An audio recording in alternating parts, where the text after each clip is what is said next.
Sure, but just to be clear, I'm staying neutral and not picking sides. You both have your own stance on this. As a proxy, I'll do my best to help facilitate honest communication. I respect that. Thank you.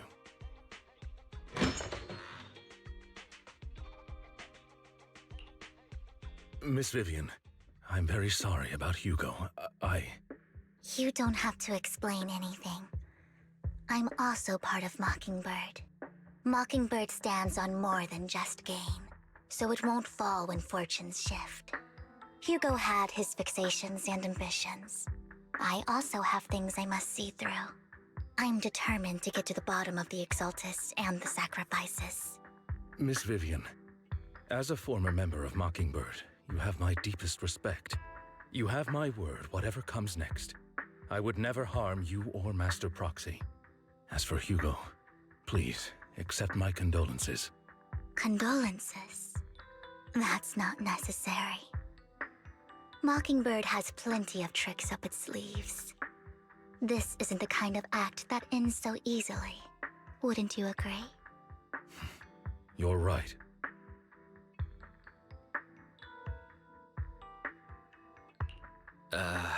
I'm glad you guys are on the same page, but why do I feel like I'm being left in the dark? Master Proxy, I believe we all share the same goal. Uncover the truth of the Exaltists and the sacrifices. The Mayor has tasked me with inviting you to take on this mission, and hopes we can work together moving forward. If the Mayor wants to work with us, I trust he will demonstrate his sincerity in kind. Mockingbird will not serve as a pawn for the powerful. That will never change. Of course. While the Mayor cannot handle this personally, he will make sure we have all the intel and support we need. Miss Vivian, I know you have your own intelligence network, but for some high-profile shady dealings, perhaps the Mayor can provide you a different perspective. Please, take your time to discuss. If you're open to collaborating, I'll set up a call with the Mayor so he can speak with you both directly. Belle, Vivian, and I need to think this through carefully with everything at stake. It's not a decision we can make lightly. Of course, I completely understand. When you've made up your minds, you can find me at the Ballet Twins.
I'll connect the call to the mayor now. My dear friends, I'm glad you're willing to keep working with me. I'm truly sorry about what happened to Mr. Hugo Vlad. I didn't anticipate things would turn out this way. As mayor, I can't fully condone Mockingbird's actions, but personally, I had a lot of respect for Mr. Hugo Vlad. I looked further into Bringer's map. The sacrifices were created by an exaltist named Landon, who was active in Janus Quarter. Mr. Landon passed away in an accident a few years ago. Before he died, he was researching sacrifices and was said to have created a batch of serum that could turn living people into sacrifices. The problem was, the serum wasn't stable, and after his death, the recipe was lost. No one knows what happened to the exaltist in Janus Quarter back then. But it's clear that after the leader died, there haven't been major exaltist activities in the area. Bringer's map marks the locations where the exaltist's most successful attempts at creating sacrifices were. The leader of the exaltists in Janus Quarter died a few years back. They haven't been active since. Could it be that Hartman was just acting on his own? Unfortunately, that's not the case. My sources confirmed that Hartman had been secretly in contact with someone, and they only meet inside the Hollow.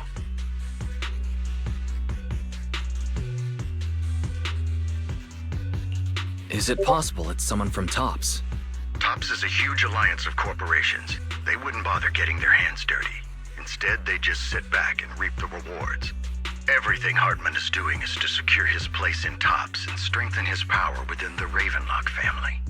If my guess is correct, Hartman has gotten in touch with the remaining members of the Exaltists that used to follow Landon, helping them create new sacrifices.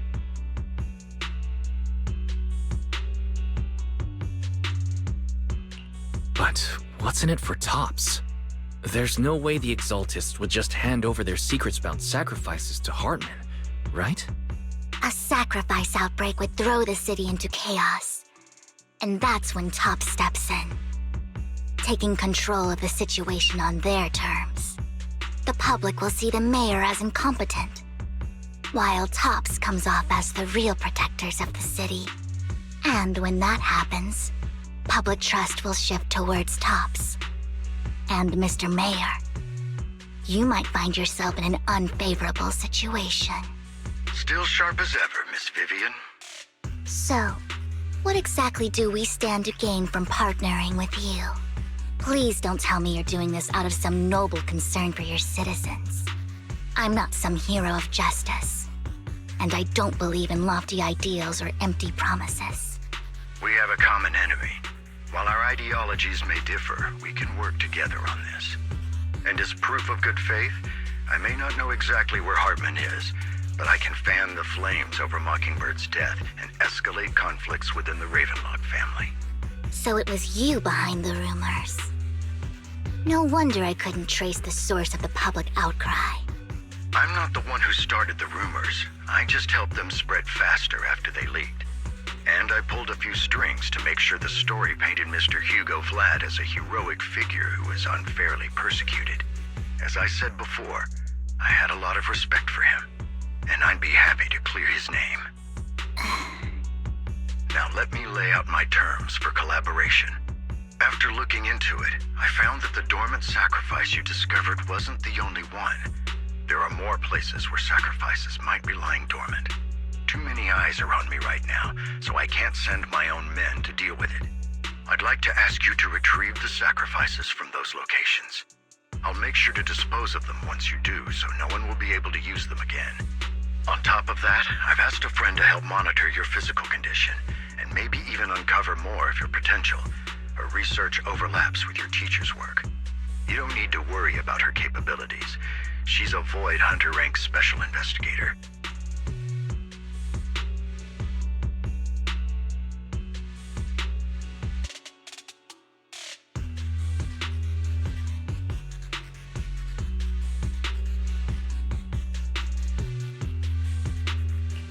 Really? A voidhunter rank special investigator is going to be assisting us? And she's involved in our teacher's research? That's right. She's heading to Janus Quarter for some business. I wanted to set up a formal meeting, but she declined. She prefers to assess things on her own and will reach out when the time is right. She'll let you know the details then. So it looks like you both are on board with this commission and ready to help recover the sacrifices? Okay. This affects a lot of ordinary people in New Eridu. We'll do our best. I know you won't let me down. Given our positions, we might not be friends, but we're definitely not enemies. I'll leave the rest to you then. I've got to go. Goodbye.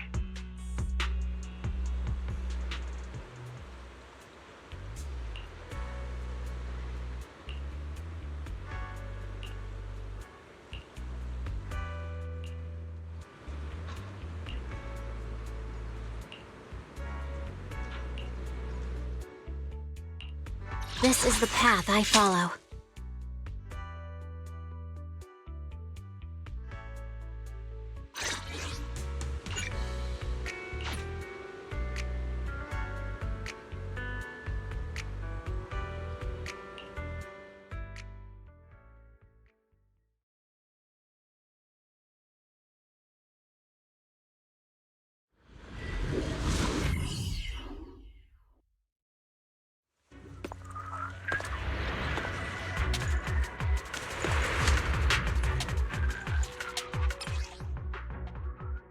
Lord Phaethon, thank you for trusting Mockingbird and me.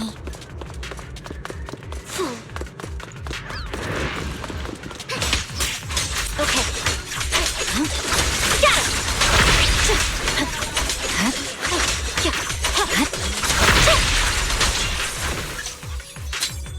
it! Has someone already taken the dormant sacrifice from here? Or did the Exaltus decide to relocate it? No. If these dormant sacrifices aren't handled carefully, they could awaken and turn against anyone nearby. She wouldn't risk moving them unless it was absolutely necessary. Did she realize the mayor was looking into this?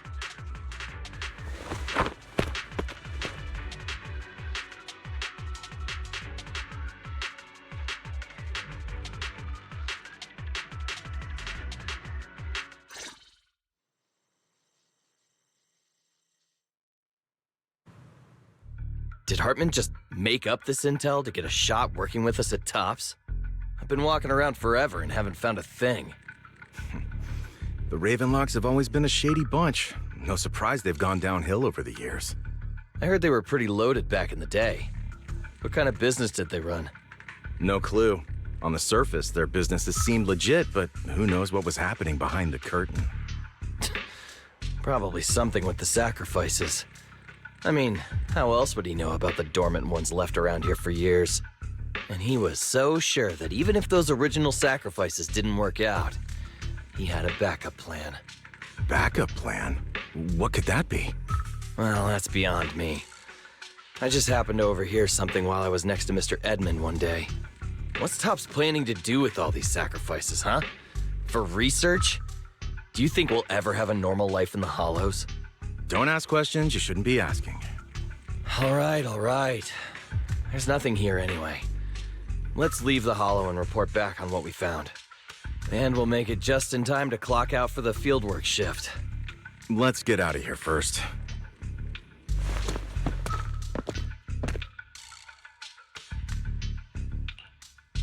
Hartman, that fool. He'll do anything to get into Tops, even if it means playing with fire. She's an Exaltist. Human lives have never mattered to her.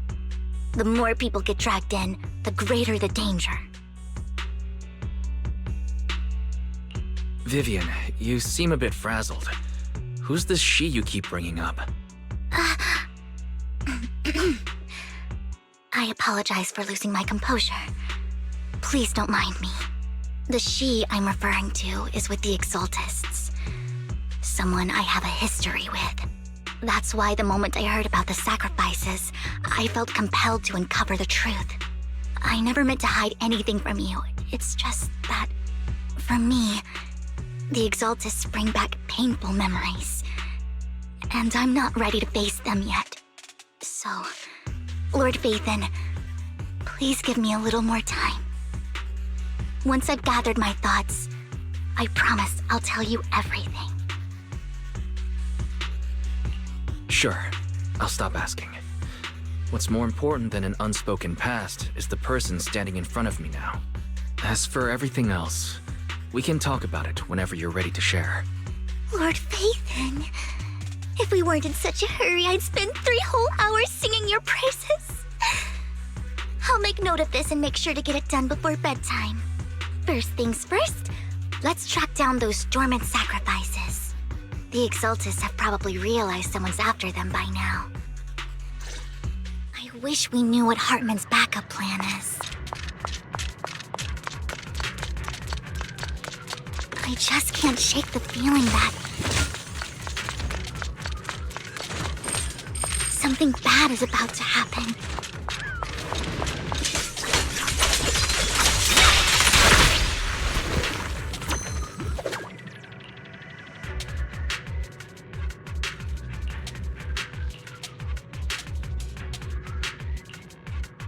Hugo may have done terrible things, but he had his reasons. Mockingbird might be seen as the bad guys by a lot of people, but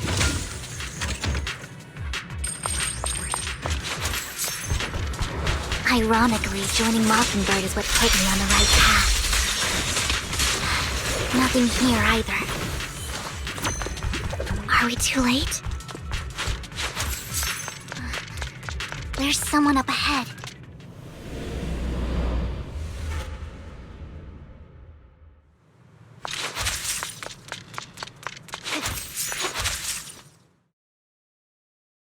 I knew it was you, Vivian. Camille, what are you doing here, sis? Are you destroying the dormant sacrifice? Vivian, don't call me sis. I'm not your sister. Are you trying to stop the Exaltists? I never left the Exaltists.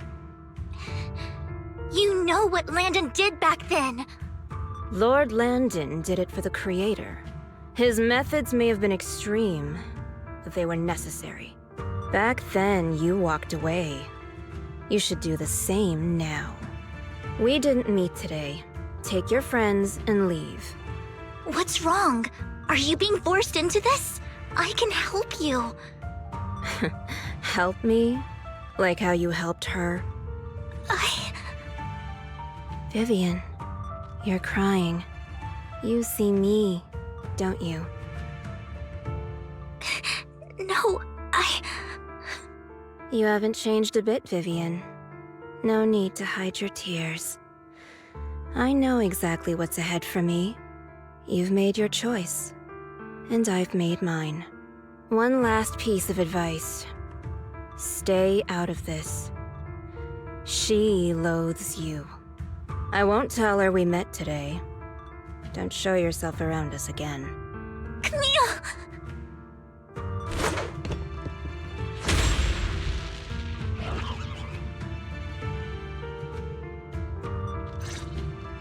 Lord Phaethon, watch out! I'll tell you what that was about later. Let's take care of the ethereals first.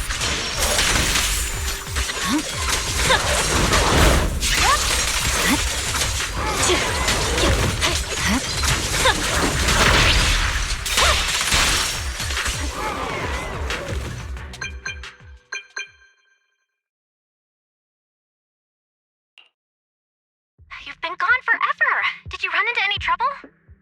We searched the coordinates the mayor provided. Most of them were already empty.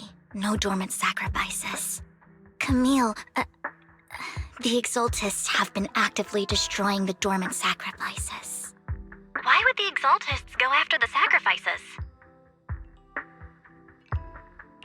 I saw it too, but I can't figure out why the Exaltists would do this. And one of them is someone I once knew. I thought she would leave the Exaltists after Landon's death, but she stayed. Wait, what did I miss? Why do you know so much about the Exaltists, Vivian? When I was a child, I stayed with the Exaltists for a while. Back then, Landon was one of the most respected figures among the Exaltists in this region. A lot happened. And after Landon died, I left. I can't turn a blind eye to the sacrifices. I know all too well how many lives have been lost bringing them into existence. Ever since I learned a sacrifice had appeared in Janus Quarter, I haven't been able to stop worrying. I won't let history repeat itself. That's why I asked Hugo to investigate, starting with the Sacrifice Corps. Vivian. Please stop. I'm not looking for comfort. I'm just recounting the story for you to understand the situation. We've got bigger things to focus on. But when I do need comforting, I'll come straight to you. I hope you'll make time for me, Lord Vathan. Just so you know, I'm not the easiest to console. Absolutely. If you're feeling down, we'll be here for you. Okay. Back to the matter at hand. That conversation between those two TOPS employees back in the Hollow is still bothering me. They said Hartman had a backup plan, and that got me thinking about some news that was quietly swept under the rug. Lately, there have been mining accidents in Ravenlock-controlled areas. Many workers have died. The families were paid off with huge settlements, way more than usual. No protests, no controversy, and the issue was buried. But considering the Ravenlock's financial position, why would they be so generous with payouts? That sounds sketchy. Do you think those accidents were faked? Precisely. I don't think those workers died in mining accidents. I'm planning to reach out to some old friends, see if they've heard anything about this. Do you have time, Lord Vathan? My contacts are just near 6th Street. Care to join me? Sure. Let's go together.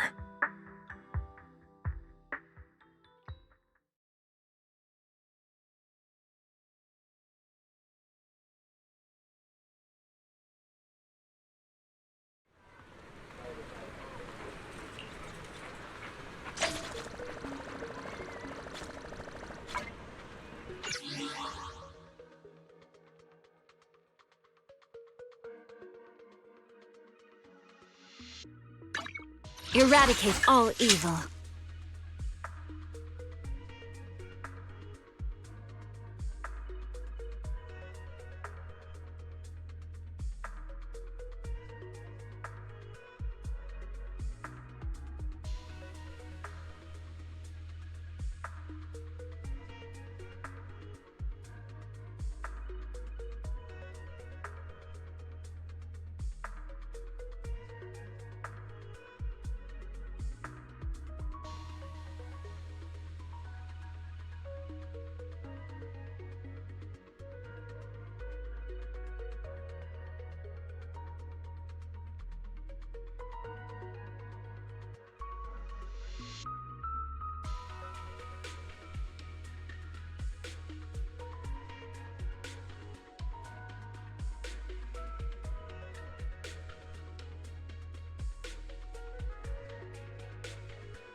An old friend of mine said she has some new intel.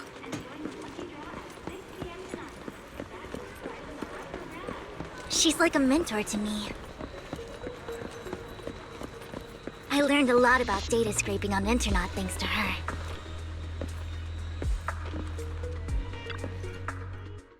Rain! Long time no see. Yeah, it's been a while. Rain? So you're the old friend Vivian was talking about. Yeah, Phaethon. Long time no see. Rain! You actually know that Lord Phaethon is Lord Phaethon? No, I mean, you actually know Wise is Lord Phaethon. I didn't know right away. One time, I needed a favor from Nicole. I only found out after meeting them. I mean, who would expect a legendary proxy to be running a video store for a living? Oh, by the way, your idol... Rain, let's not bring up old stuff. Lord Phaethon wouldn't be interested in that. Why are you all tense? Right! Lord Phaethon lives on 6th Street too and might know your idol. Remember when you traced that post on Internet to 6th Street and actually went to check it out? And you came back all bummed, spouting nonsense. Like there was only a black cat at the location, and maybe your idol is actually a talking cat. Or something like that.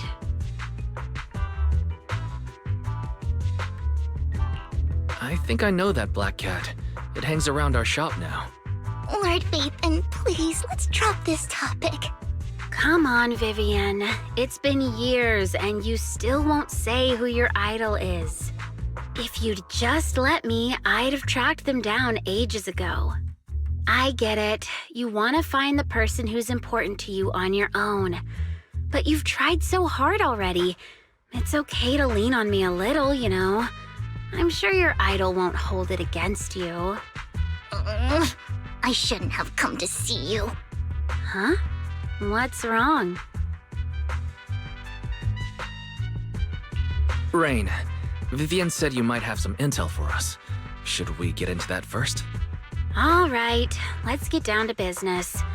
Here's something I'm pretty sure about. The Ravenlock family's claim that those missing workers died in an accident? Don't buy it. The last signal from those workers was near the Hollow. Then communication went dark. I think they were taken into the Hollow. And yesterday, I picked up that the Ravenlock family secretly hired some people to search the Hollow's perimeter. I caught a weird distress signal from someone and managed to track down the source. When I tried to reach out, the signal cut out completely. The last trace of the signal was near Lumina Square. Finding someone in real life isn't really my thing, so that's where you come in.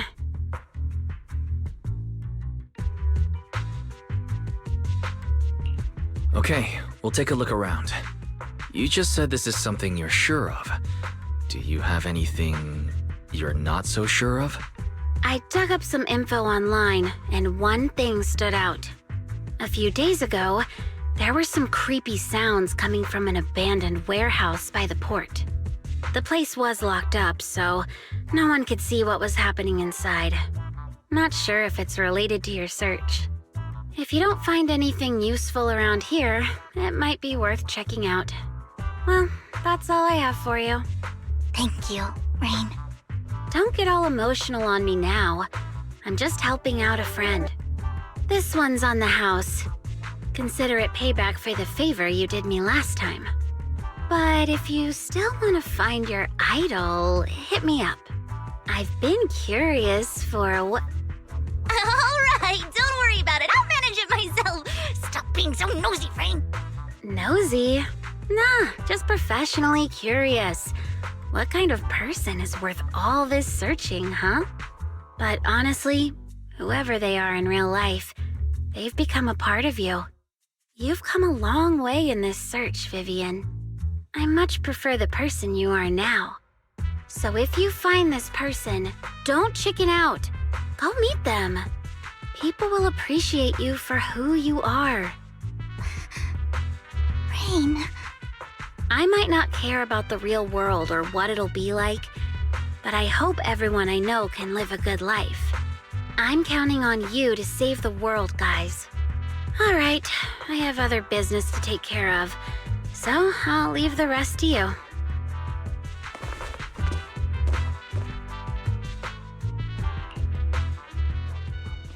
Lord Phaethon, please pay no mind to what Rain said.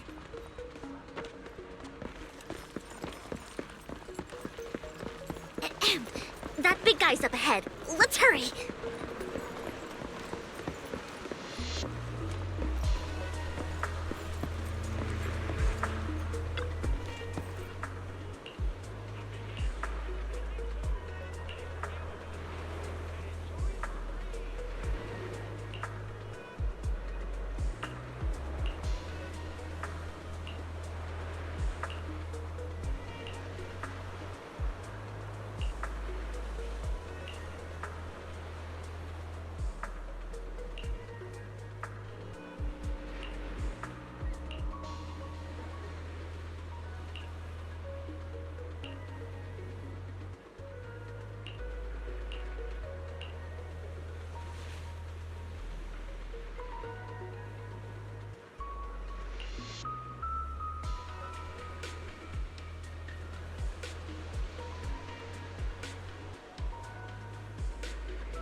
Don't take me back, please. I was wrong. I know I messed up. I don't want your money anymore. Please, no. Calm down. Who are you? I won't say anything. Just let me go. I don't know anything. I swear, I know nothing. We're not PubSec, the HIA, or the Ravenlock family. We won't force you into anything. There's no need to be afraid. What do you want from me then? We simply want to know where the Ravenlock family took you and what they made you do. I can't say.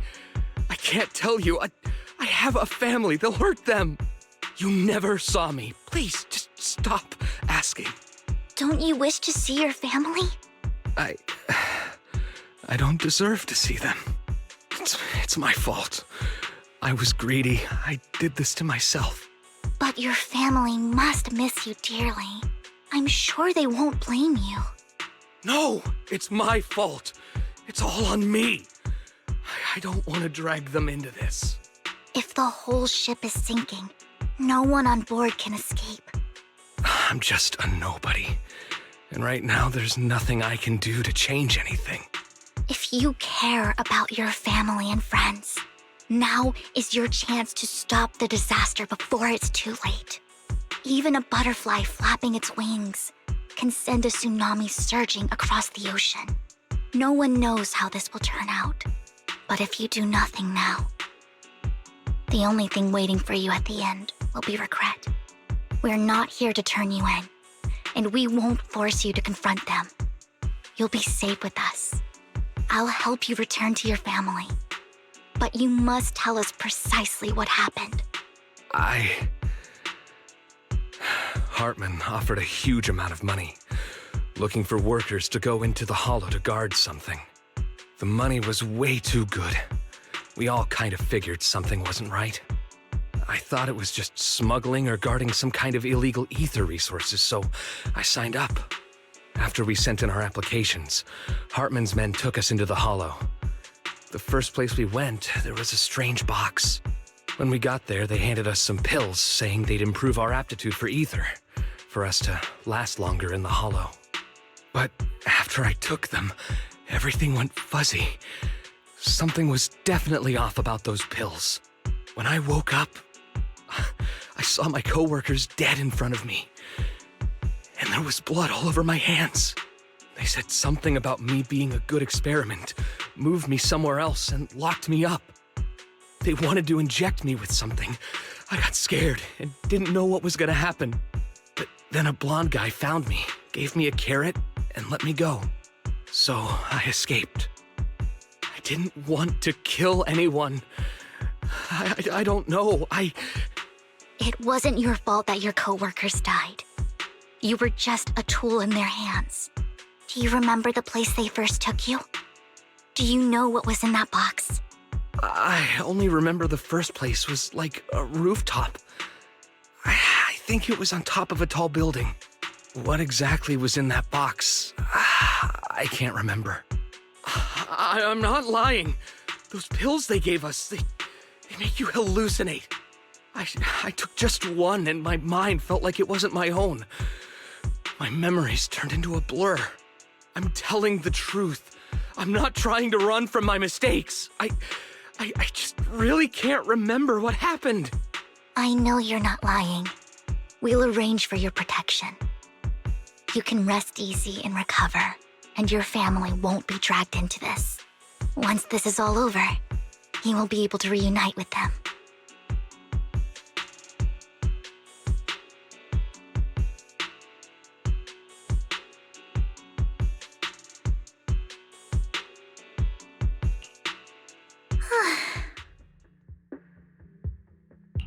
Sometimes I wonder if you've had some kind of special training, Vivian. No matter who you're up against, you seem to analyze the pros and cons and make a judgment in no time. Actually, I wasn't always like this. I used to run away when things got tough. There was even a point where I just wanted to disappear. As if my very existence was the source of suffering. I wondered, perhaps leaving it all behind could put an end to the pain.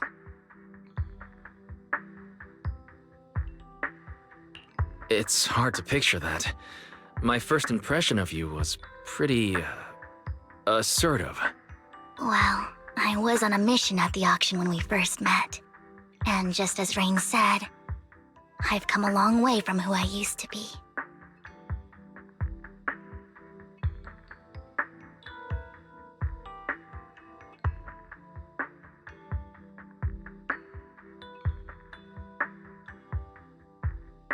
Speaking of Rain, it's quite a coincidence that you two know each other and are actually close. You even know one Denny Boo. That surprised me. We might have crossed paths without even realizing it. Enough about me. Tell me more about you, Lord Vathan. Where have you been? And what have you experienced?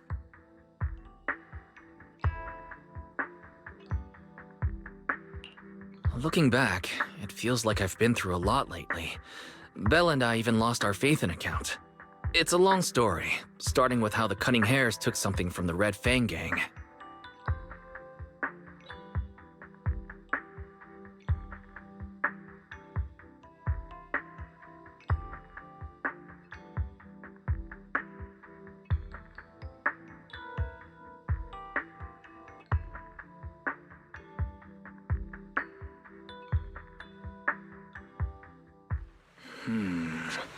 It should be around this area. Belle told me there's a highly rated store here.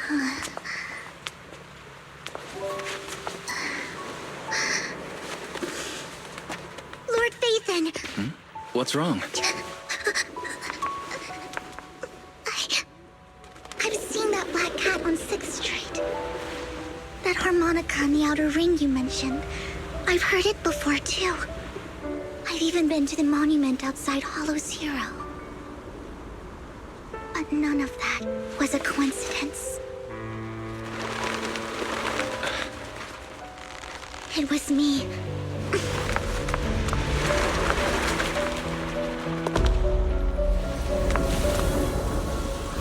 Following you. And now I've finally made it to your side. Ever since I was little, I had been seen as the bringer of bad fortune. I had traveled to many places and witnessed far too much misfortune. Every tear I shed brought disaster. I've heard too many curses to count. I loathed my tears as much as I despised my own existence. Wherever I stayed, tragedy followed. I had roamed too many places, and each time, it ended the same way. I didn't know where I could go anymore. One night, I stumbled upon a post discussing me. Whether they knew me or not, everyone seemed convinced that I was the source of the curse. Some mocked me with cruel intent. Some wished I would vanish, and others speculated maliciously. It really seemed that my very existence was a disaster. In that moment, as darkness enveloped the city, I saw lights flickering to life all around New Eridu. So many lights, and not knowing where to go, I thought, if only I could disappear into those lights. I made up my mind, and right then, my phone rang. I decided to take one last look. I wanted to know who left me my final message from this world. It was you, Lord Vathan. Huh? Me? Yes. And I checked with the other Lord Vathan. You were the one using the account at that time. But I know you probably don't remember it. After all, it was just an ordinary day, with an ordinary post and meaningless comments online. But for me, it was the night I finally realized where I could go. I wanted to walk the paths you had walked, see the sights you had seen. And then, one day, share it all with you, face to face.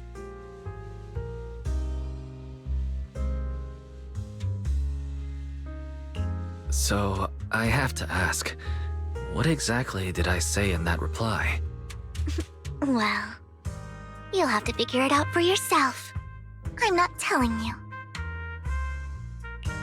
You're putting my memory to the test. So, Lord Vathan, thank you. Not only for that comment you made that day, which was a silver lining for me, but also for giving me the courage to become who I am today. The Vivian standing right in front of you now, Lord Vathan. I truly like who I've become.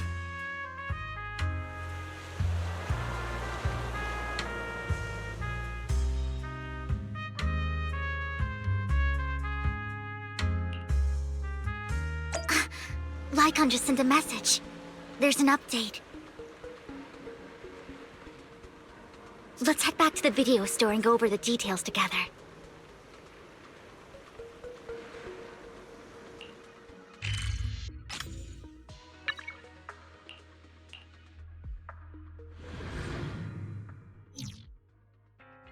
Wise, you're back.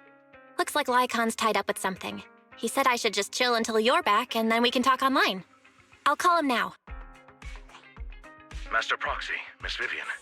The gentleman Rena brought back has stabilized and calmed down now. Based on his account, we've identified where Hartman is hiding the core. He also mentioned that Hartman plans to trade the core with a group of people. We suspect that this group consists of members from the Exaltists. I knew it. Now that we have the location, it would be splendid if we could seize the sacrifice core before they do. Precisely. We hope you can head to the location as soon as possible to secure the sacrifice core. All right, we'll get there right away. I have other matters to attend to, so I'll leave the retrieval of the sacrifice core in your capable hands. The mayor's friend that he mentioned before will also be assisting you this time. The target coordinates have been shared with her, and she'll meet you there, please ensure your safety. And I wish you all the best.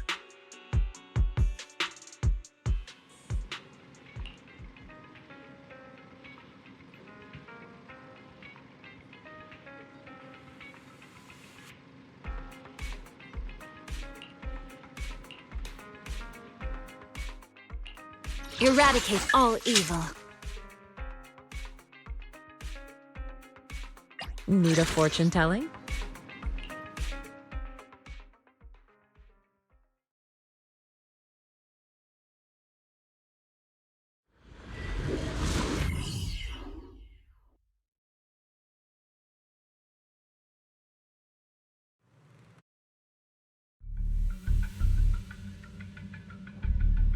Where's the sacrifice core? Camille, you really think I'd stroll around with something this important? Plus, even though the Ravenlocks and the Exaltus have been working together for ages, I've hardly even met Lady Dina. I'm the one offering the sacrifice core here. I'm curious what Lady Dina's got lined up for me in return? I'm just here to verify that the core you mentioned is real. Once that's sorted, Lady Dina will give you a proper response. Our partnership isn't just talk. We need to be sure you have what we need before moving forward. Sure thing. I'll take you to where I keep the core. Once you verify it's legit, have Lady Dina come over. We'll lay everything on the table face to face. All right, lead the way. It seems Hartman is trying to bargain for more. What a greedy and insatiable man. It's just that... why would they only send Camille for something as important as the sacrifice core? And I can't shake the feeling that Camille doesn't want Hartman and Dina to meet. Why is that?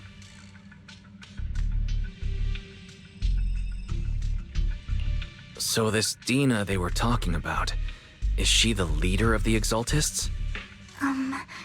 Kind of. Lord Vathan, I really think we should hurry. We must get to where Hartman keeps the core before anyone else does.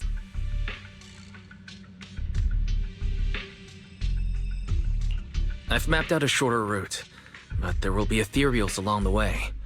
I'll leave the fighting to you, Vivian. Don't worry, Lord Vathan. You're in capable hands. I'll ensure your safety.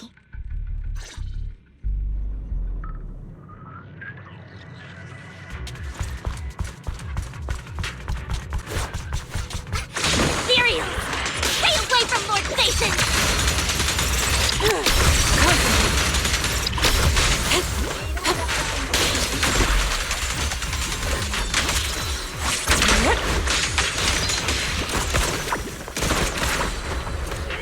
Looks like Hartman's trying to negotiate for more leverage.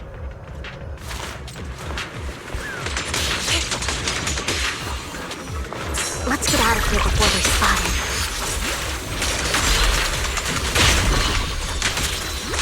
Okay, let's keep moving, Lord Vathan.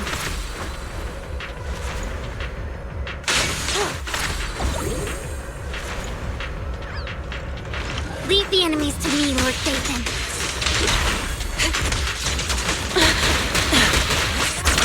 Careful.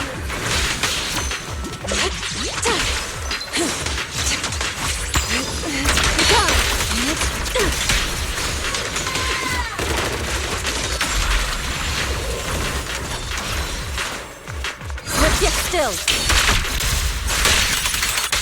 They're still over there. Looks like they're arguing.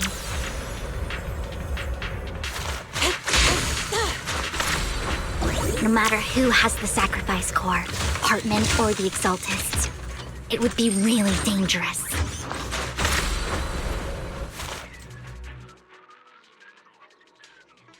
Hand over what's in the box. Or we do this the hard way. You sure talk big, little girl. Let's hurry and secure the sacrifice core.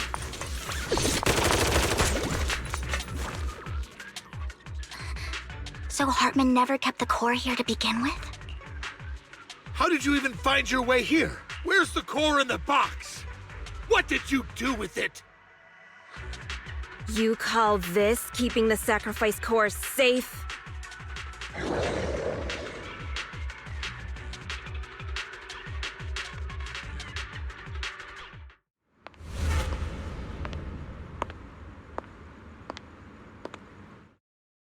Vivian, it's been ages. Dina! Oh my, you actually remember me. So sweet. Look at you, thriving. I thought you'd totally forgotten about our past. So, tell me, do you ever dream about the people you've killed?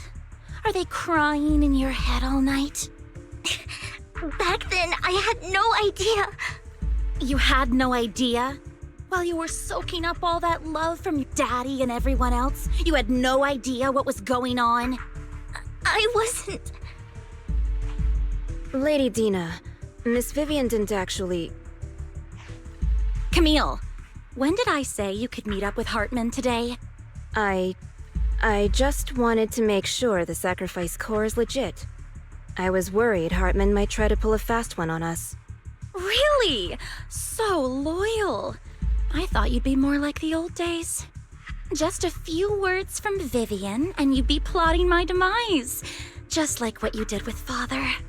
I won't, Lady Dina. Don't even think about betraying me, Camille. You owe me for what went down back then. However, I do understand your worries. This core, it's fake. No way! I got this straight from Hugo. It can't be fake. How can you just claim it's fake without any proof? Ugh, seriously.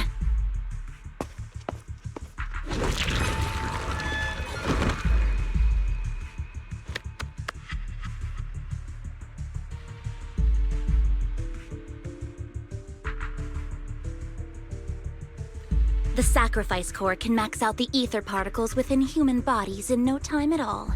But look at your little subordinate. How uncouth.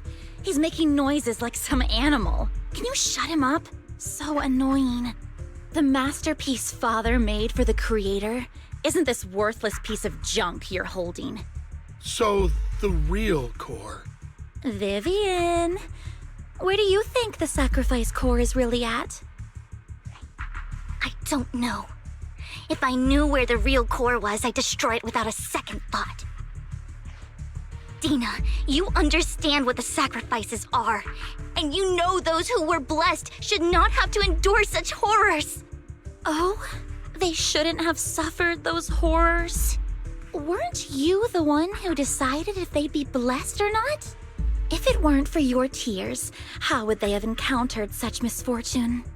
How self-righteous, Vivian. Their fates were in your hands. It was you who brought disaster on them. Landon just needed an excuse. He needed someone to blame. Whether I shed tears or not, he'd treat living beings as mere subjects for his sacrifice experiments. Dina, you know all of this. Landon even went so far as to sacrifice you. Shut up, shut up, shut up! Father did it for his great cause. Vivian, why do you always mess everything up for me? Everything! You did it before, and now again! You just had to ruin my plan. I was so close to fulfilling Father's last wish. If you don't give me the sacrifice core, be prepared to become food for the ethereals. I told you I don't have the sacrifice core. Otherwise, I would have destroyed it already. Lord Phaethon, find the right moment to retreat. She can be quite unpredictable when her temper flares. Oh, really? You don't have it? Then I suppose there isn't a reason to keep you alive.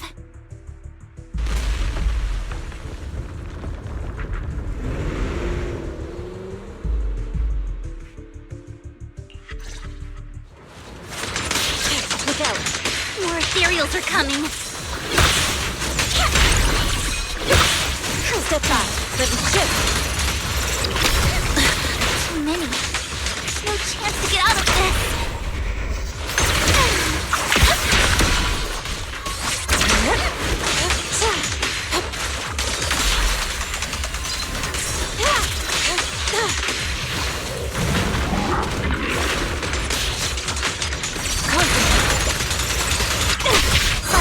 Yang. Scatter. Yin and Yang. Stay away from Lord Nathan! There are so many.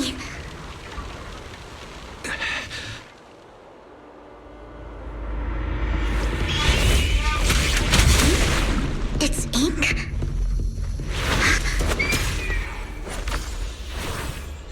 Shun Palace. Good fortune, closed gate, safety. What? An evil miasma gathers here. Another place of conflict. If you wish to avoid disaster, then head southeast.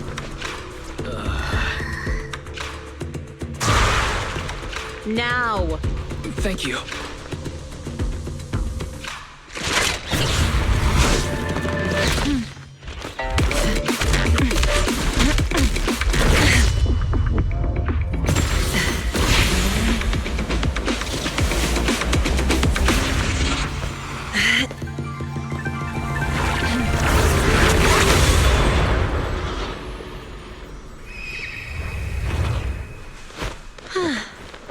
Finally, peace and quiet. You must be wise, right? Mayflower mentioned a special partner might need my help. May I ask, who are you? I'm the 13th generation master of Yunque Summit. You can call me e.3. Mayflower passed along your info, and I was curious what kind of person you are, so I came to see. At first, I thought it might be a hassle, but your energy feels really calming. Quite nice, actually. So, you're the investigator the mayor mentioned. Yes. He also asked me to be your temporary teacher and offer you a bit of guidance. Guidance? What does that mean exactly? Unfortunately, this isn't the right time or place to talk. I have some investigation work to catch up on, and it seems you've got quite a lot on your hands, so let's part ways for now. I'll find a good time to visit you soon.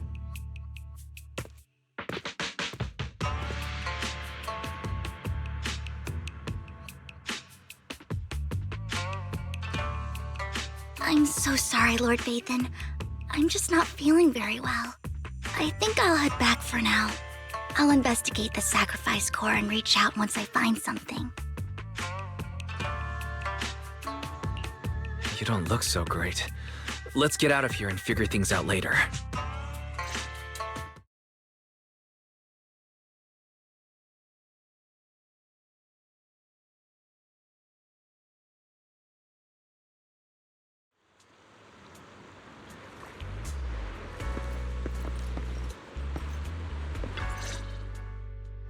Lord Vathan, are you going to rest now? I can head back later, Vivian.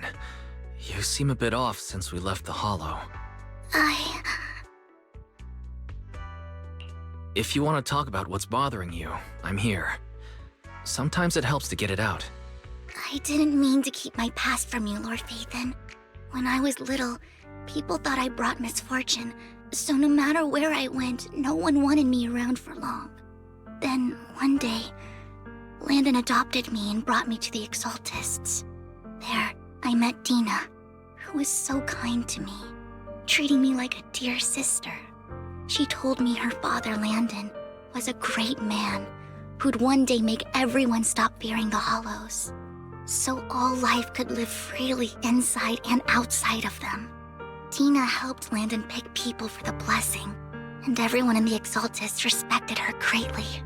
Those who received the blessing would have a better ether aptitude, allowing them to enter the Hollow freely without fear of sudden disaster. Back then, Dina would chat with me every day, always about the Exaltists and her father. But things between us shifted when Landon asked me to step in for Dina. Landon told me I didn't only bring misfortune, and that if I listened to him, I could actually help people. After that, he'd take me to meet people, and if I shed tears, he'd give them a blessing medicine. Those who got the blessing could dodge calamities. At first, I was ecstatic, thinking I could help others. I shared my joy with Dina, but that was when she started to pull away from me.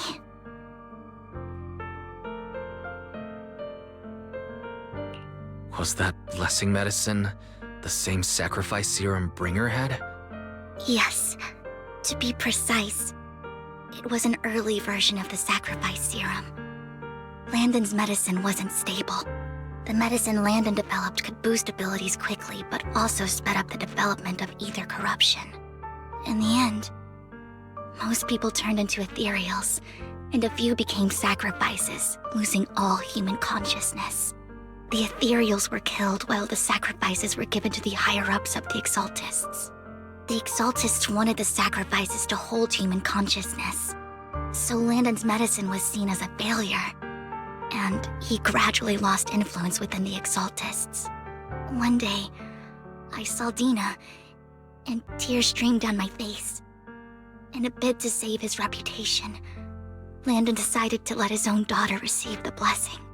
I had always thought that getting the blessing was a good thing, until I saw terror in Dina's eyes that day. That evening, I broke Landon's rules for the first time and followed him out of the Exaltist's residence. I trailed him to the Hollow, where I witnessed someone who had been blessed becoming corrupted. In the end, that person became an ethereal. Then, without hesitation, Landon killed him. Before Landon returned, I went back to the residence and snuck into his study. And there, I uncovered the truths I just told you. And just a few days later, it was time for Dina to be blessed. I wanted to save her and stop anyone else from getting deceived. So, that day, I told everyone present that Landon should be the one to receive the blessing, not Dina. At first, Landon argued, and no one believed me. But, in front of them all, I looked at him and let my tears fall.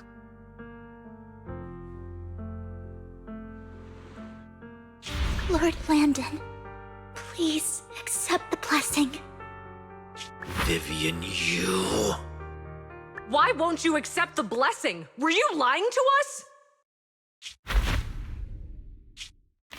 Ungrateful fools! You have no use anymore! Liar! Run! Run! Dina, wake up! We have to go. Vivian, what's happening? Listen to me. Lord Landon's so-called blessing isn't...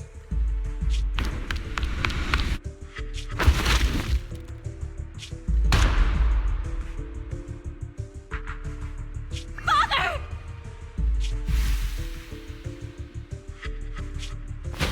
No, I was just... Mom, I want to go home. It's got nothing to do with us. This is just what happens when you don't accept the blessing. Vivian, was this you?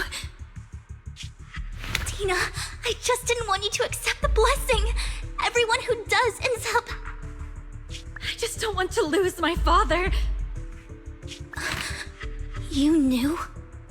If you knew what he's done, you... He's my father. He's all I have. Stop being self-righteous, Vivian. You only ever bring misfortune.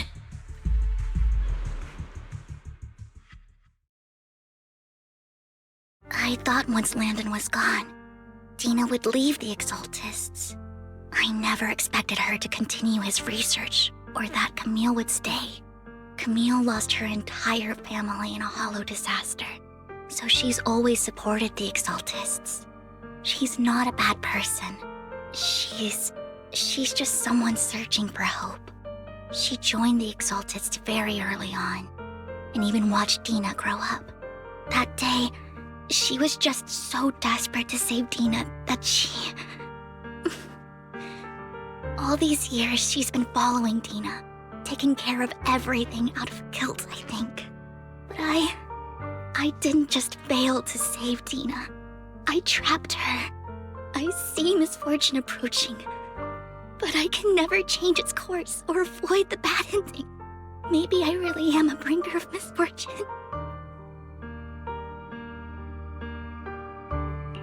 No, you're not the one causing trouble. Whatever went down with the Exaltist, it was Landon who was pulling the strings. As for Dina and Camille, they knew the truth and they made their choice. The Hollows and the disasters they caused took more than just their loved ones. Not all survivors cling to obsession and hatred like those two do. Lord Phaethon. You need to believe in yourself, Vivian. From what I can see, you're handling the sacrifice crisis pretty well on your own. Besides, you told me you really like who you've become. I hope that you can believe in that at the very least. Yes, that'll always be true. Thank you for listening to my story today. Years have gone by, but I've never had the courage to face all this. Maybe Dina and I were meant to meet today, so I could finally spill it all out. It lightens my heart a little. Lord Phaethon, you truly are a wonderful listener.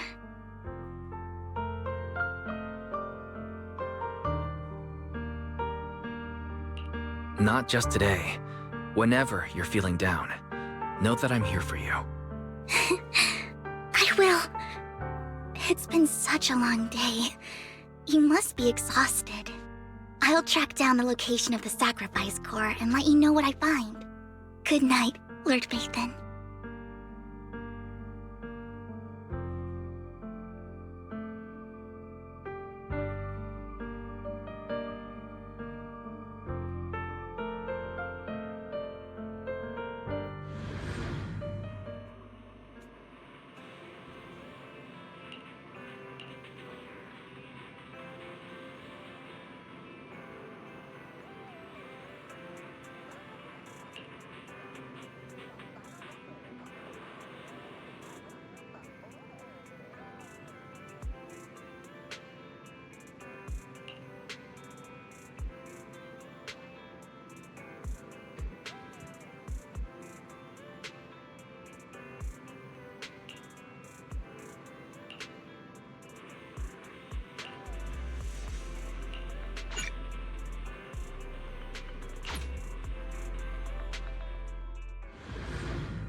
Shawl, I didn't expect you to be working here. Perfect. I was just covering someone's shift. The screening here is super strict, and I was afraid the supervisor would realize I was new and subbing for someone, so I hid in the control room during the supervisor's inspection. So I happened to bump into this guy, a blonde man wearing a hat, and I think he was checking some footage. Then he logged that footage into the tape he brought. Later, I found that part of the footage had been wiped. Blonde, wearing a hat. Could it be Hugo? Do you know him? I think it's him. If it were Hugo... I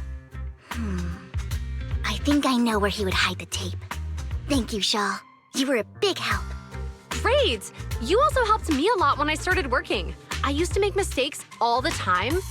If it weren't for you cleaning up my messes, I would have been fired ages ago. So I'm happy I could help you too. All right, go ahead and do what you need to do. We'll catch up another time.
If I'm not mistaken, you and Vivian share the same goal.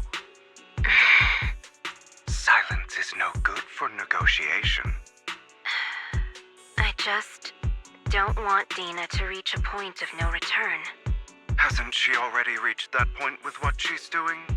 The formula for the Landon serum was lost, but a batch survived, and Dina was able to develop a substance that can be used for mind control.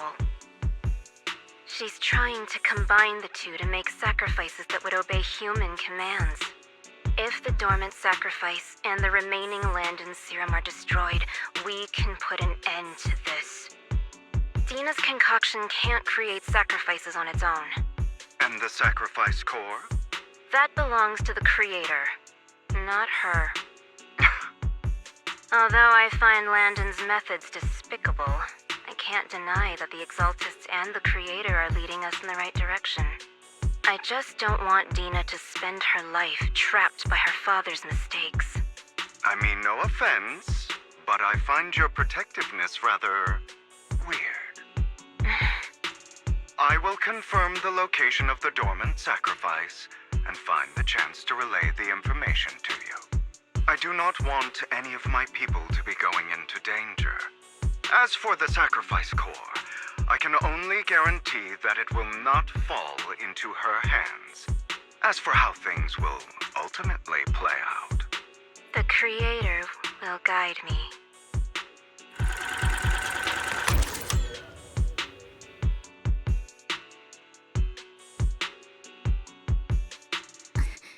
Camille was actually destroying the dormant sacrifice? Compared to Camille's motives, I'm more concerned about whether Hugo has more plans lined up. Hugo... he... Wise, Lycon just sent a message saying he's got something urgent that he needs to talk to us about now. All right, let's patch him in. Master Proxy, I apologize for disturbing you. We have just learned that the Ravenlock family will host a banquet tonight. This banquet is rather special, as they're allowing members of their family to invite business partners to attend. With Hartman at the center of controversy, there are many members of the family who are eager to use this opportunity to replace him. The mayor has been spreading rumors of a young tycoon who inherited a sizable fortune and is looking to partner with a person from an old and influential family. This information has lured a young man named Burton from the Ravenlock family. So, you want me to pose as this tycoon and use Burton to infiltrate the banquet? Correct. And Hartman's study is also located within the venue. I see. Hartman's study might hold valuable information.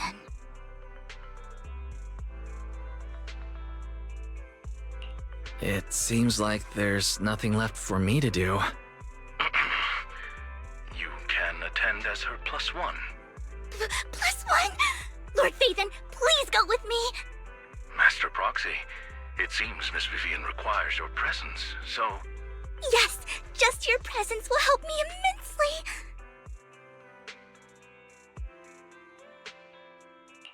Sure. If we go together, we'll be able to keep an eye out for each other. I'll accompany Vivian. I'll send you the time and place for the meeting with Burton. If you encounter any danger, please evacuate immediately or contact me for backup. I hope everything goes well for you tonight.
I've clowned on Alpha...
Miss Banshee, I believe I've shown you my sincerity. Now how about you? Sincerity? My presence here is a show of sincerity. If we're to work together, Miss Banshee, you should drop your pretentious act. I am well aware of the ways of the Ravenlock family.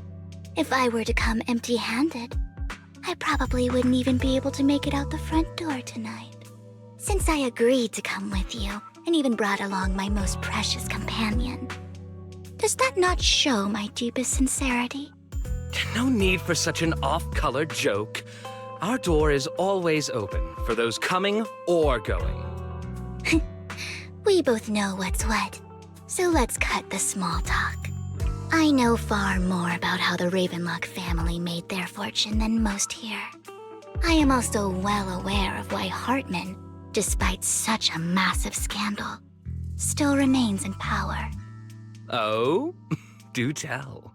Exaltists, blessing, sacrifice, Landon. Where would you like me to start? How did you know that? No, who are you? Don't be so tense. If I'm not mistaken, it's about time the banquet began. My companion and I are practically famished. Is this how you treat your guests? By letting them starve? Perhaps when we've had our fill, we'll remember where the sacrifice is hidden. You know where the sacrifice is? So, can we go get something to eat now? And I'm also looking forward to receiving a special dessert from you. We can discuss what you wish to know while we enjoy dessert. Of course. I wouldn't let such an important guest discuss matters on an empty stomach. As for dessert, I will prepare it myself, and I guarantee it will satisfy you. I'll come find you later. I wish you a pleasant evening.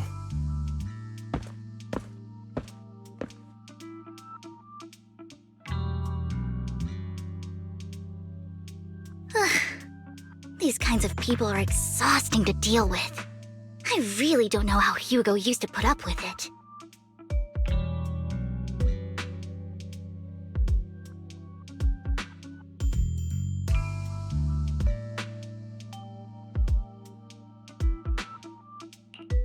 You always manage to surprise me. You sent him off with just a few words. If I were him, I'd think you were a powerful noble lady. It's just some techniques Hugo taught me. Like that dessert I mentioned. It means I want them to offer more if they want to come to an accord. Fortunately, that old fox Hartman is terrified of losing power. He's definitely keeping the destruction of the sacrifice and the fact that the sacrifice core is fake hidden from the other family members. Otherwise, Burden wouldn't have been so willing to raise his offer. Lord Phaethon, let's find Hartman's study when the banquet is at its busiest.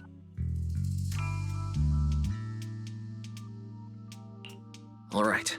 I've already taken note of the surrounding terrain. Once more people arrive, we'll enter the garden through the door in the corner of the banquet hall. Wherever you go, I'll follow, Lord Phaethon.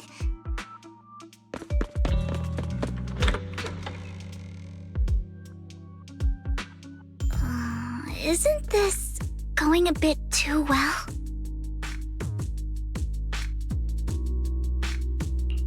The security outside of the manor is really strict, but maybe it's more lax on the inside?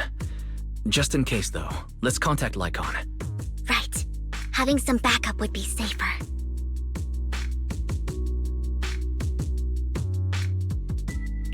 Let's check Hartman's recent correspondences for clues. I still have concerns about the sacrifice core. Right. Though the core he gave Dina was fake, Hartman might have left a trick up his sleeve and hid the real one.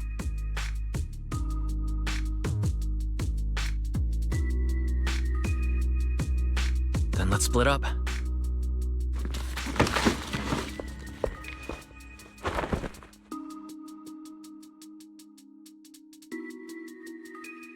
Esteemed guests, is the catering at the Ravenlock family banquet not to your satisfaction?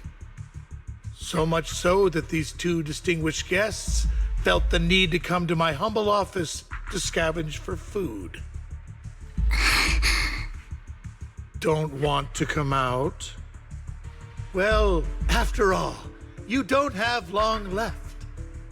Burton, that greedy idiot, fell for the mayor's trap. But I never expected that he would bring you into my territory. I suppose I should thank him. Otherwise, I would have had to go to great lengths to eliminate you. Vivian, Phaethon, give Hugo my regards. Tell him I shall be taking the wealth and power of the Ravenlock family for myself.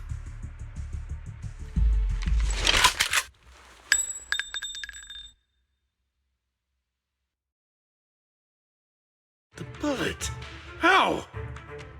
Dear Uncle, why must we be so distant with one another? You can just tell me what you want to say directly.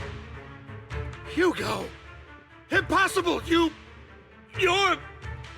Uncle, you must know a Ravenlock will never stop until they get what they want.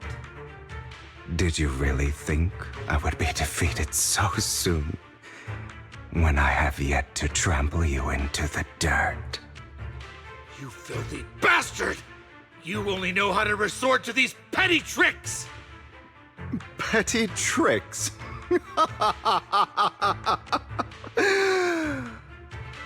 Perhaps you'd like to know what I managed to accomplish using this faked death of mine. My dear Uncle.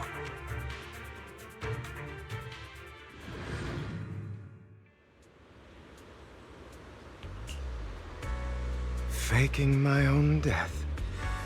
Hope it's all worth the theatrics in the end. It was just to keep Hartman off my back, but maybe I went a little overboard. The manager must be pretty shaken up. I should apologize at some point.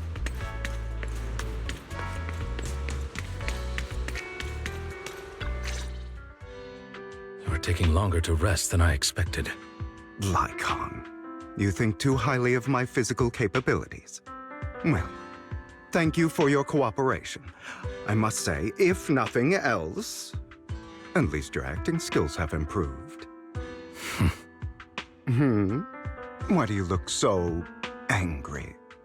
You should be happy. We pulled that off together with flawless teamwork and managed to fool everyone.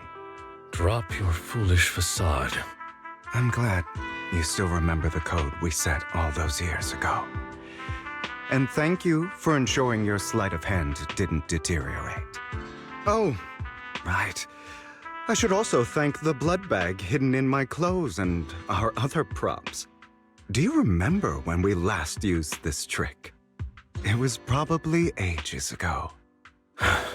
Sometimes I really don't understand you.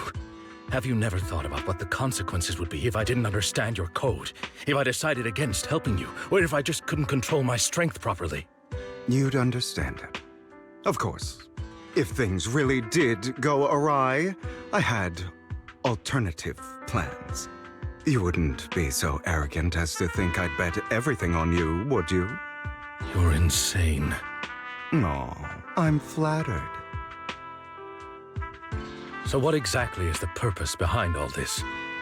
Surely after going to such great lengths to erase your own existence, you don't just plan to hide here and reminisce about the past with me. Don't try to brush this off. I've already helped you enact your plan. Tell me the truth. Don't get your tail in a twist. I have more plans that require your assistance, so naturally I would not hide anything from you. Simply put, as things stand, whether as Hugo Vlad or as Mockingbird, I am doomed to die. Seems you've made quite a few enemies. As a member of the Ravenlock family, I negotiated with Edmund and managed to obtain resources from Tops for my future plans. I also confirmed what attitude they held toward your master, the Mayflower family. Meanwhile, I used my identity in Mockingbird to strike a deal with Hartman and gather information on their collaboration with the remnants of the Exaltists. That's where I got my intel on what Bringer left. Oh, by the way, the crime declaration letter that your dear mayor received, that was also sent by yours truly. He's probably figured that out by now, right? Though I'm not sure if he told you. The mayor learned about the sacrifice attacks through his own means, but lacked an opportunity to take action. That warning letter was precisely what he needed. You aren't hopeless yet. How delightful. In short, I'm more well-informed than your lot because I get around, dealing with all these different important figures. But of course, it comes at a cost. It's only fair. After all, you can't hide the smoke from a wildfire. Rather than trying to carefully tame it and risk setting yourself alight, it's better to let it burn free. When I helped you put on your little act, killing you in front of everyone, you left the sacrifice core to Hartman. That was intentional too, then? Oh, yes. And it worked like a charm, didn't it? Now no one cares for me anymore, and all eyes are on Hartman. A perfect situation for keeping the Ravenlock family in check while dealing a cutting blow to the Exaltists behind them. Another crucial point is Vivian and Phaethon. I must sever any ties they have with me or Mockingbird. Although I feel bad for Phaethon about what happened, but it had to be done. That's the only way they would be safe, allowing the plan to continue. I noticed that you never turned your blade toward Master Proxy. So, those words you said back then were also... I will bloody my hands. I will carry the weight of my sins. I will become the Abyss. Obviously, it was all an act. My acting has always been impeccable, as you know. Hugo, you're taking such a tremendous risk. Why? Would you believe me if I said it's for justice? But unfortunately, it's not. I want revenge on the Ravenlock family. And I will make sure that despicable excuse for a human being, Hartman, suffers a slow, torturous end. Of course, I also promised Vivian that I would help her investigate the whole thing with the Exaltists. That's all. You don't look too good. Is it your wounds? No. This is the first problem I plan to resolve. Lycon, do you have a place that is sufficiently discreet, quiet, and can take a lot of damage?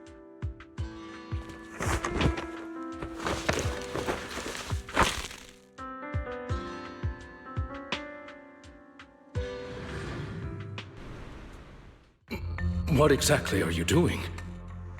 Don't look at me like that. If I didn't have to do this, I wouldn't. Hartman recently obtained a bizarre substance, most likely from those crazy Exaltists. After use, it allows control of the victim's mind.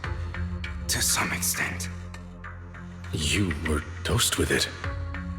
To be more precise, Lycon, I deliberately allowed Hartman to put this drug in my cup to facilitate our previous collaboration.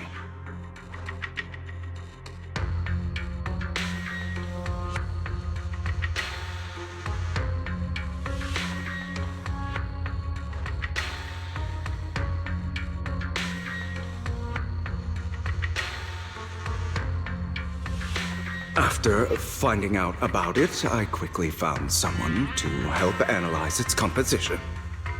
The good news is he gave me a very low dosage, perhaps because he was afraid I might notice. There's a different medication that can delay its onset, preventing me from actually being under his control. I simply need to put on a show in front of my dear uncle. The bad news is that currently there is no antidote.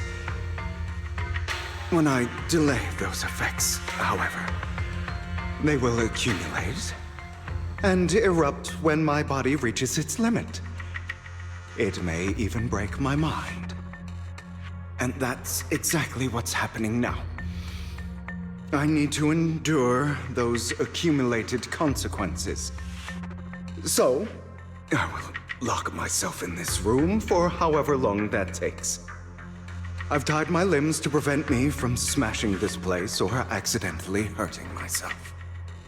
Anyway, after you leave, do not open this door, no matter what you hear. I recommend seeking professional medical assistance. This is advice I received from a doctor.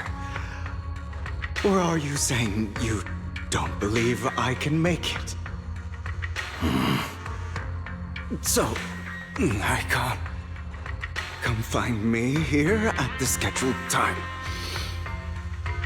All you need to do is smile and await my victory. What if I want to stop you? You know you won't succeed. You never have. And you never will. Well, time is short. Let's begin. I understand. Don't die, you stupid bastard.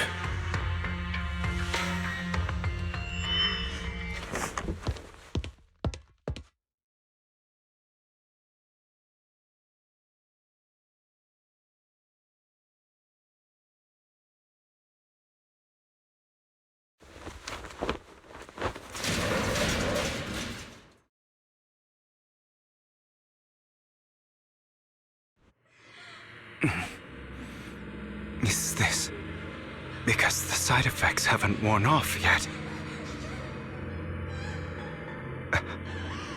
Lycon's late. I'm surprised. Or is something wrong with time itself? Looks like someone's over there. Might as well go ask.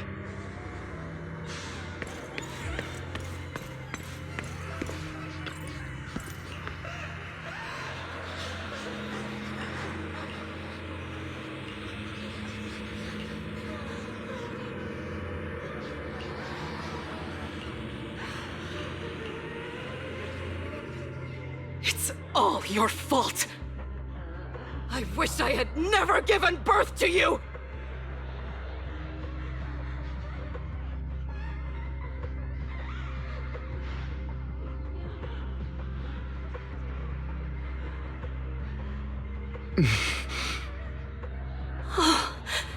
Everything will get better if you just die, right? If you die, he'll come back. We'll have another, more perfect child. One who will inherit the Ravenlock family bloodline. Then I'll be able to escape this pain. So, Hugo, for the sake of Mommy's happiness, just die, okay?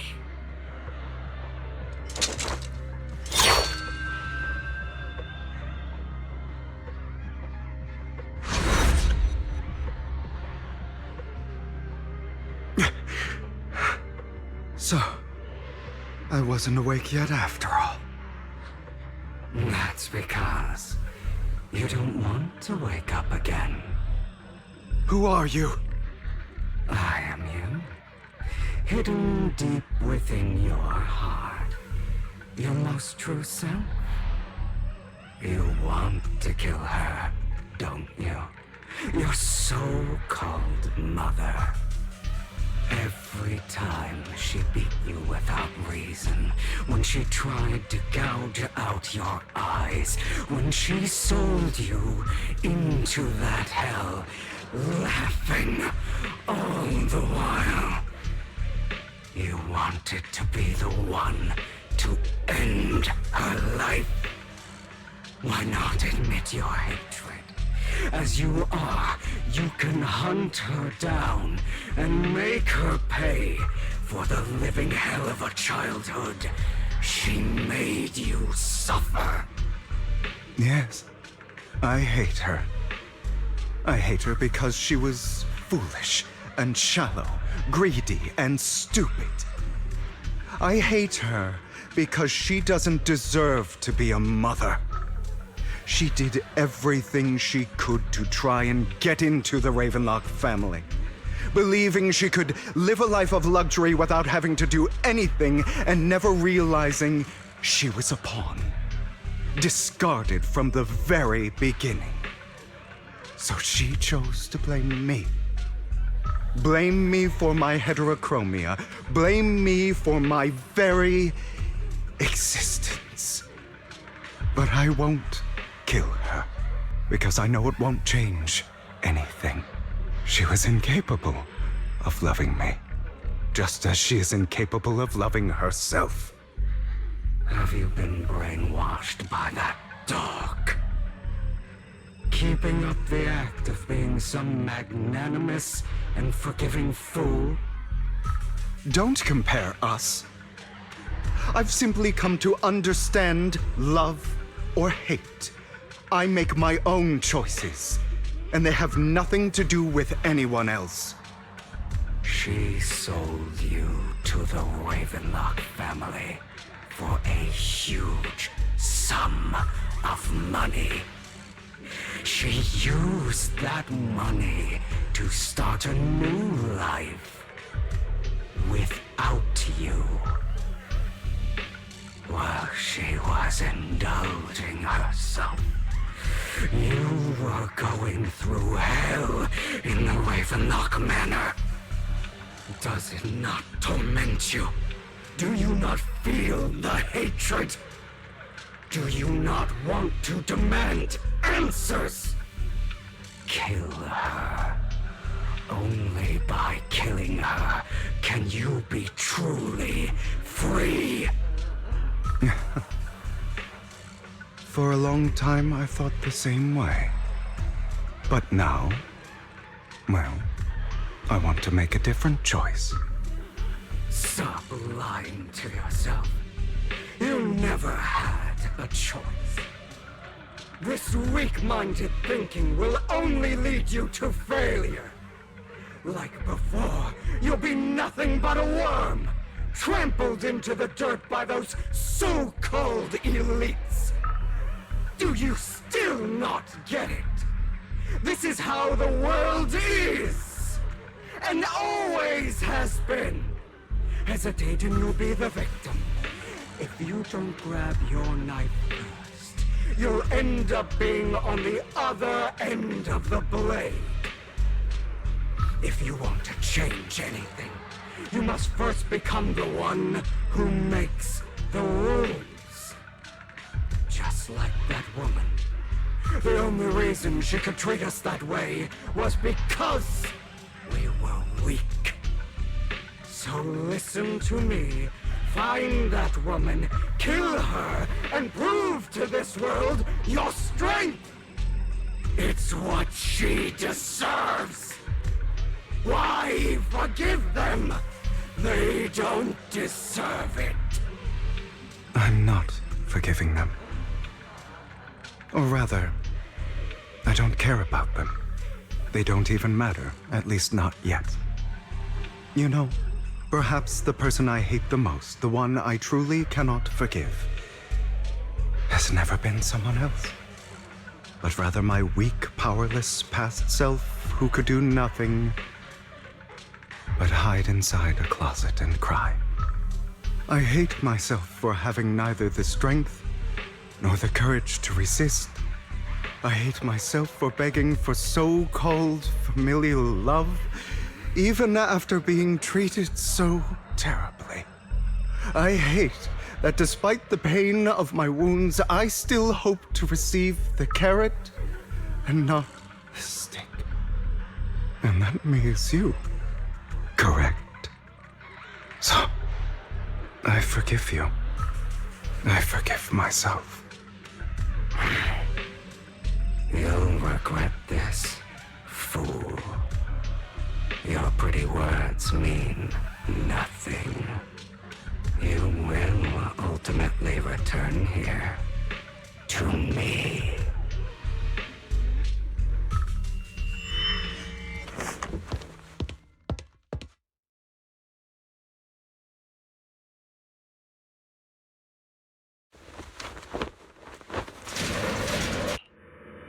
I see. This is still an illusion. I wonder who's going to show up this time.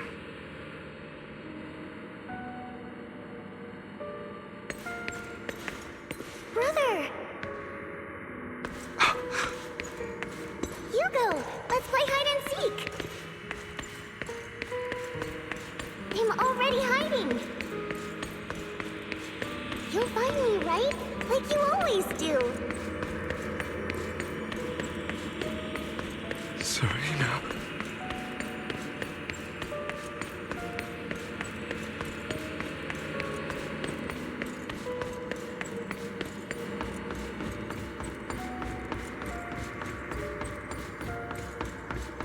You're looking in the wrong place.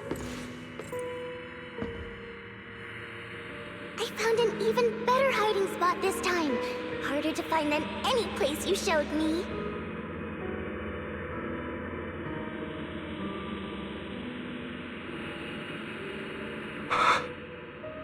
Hey, Hugo. Do you ever wonder why I had to die? It was because of me. That's right. It was because of you. It's all your fault. If only you didn't exist, I wouldn't have had to suffer.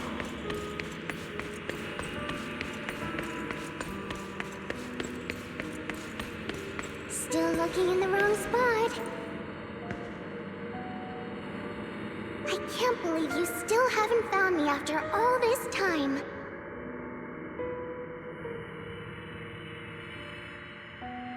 Have you forgotten about me?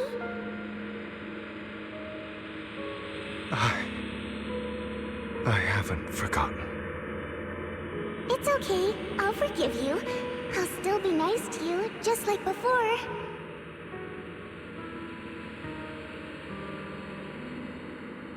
I was the only one who was ever nice to you, wasn't I?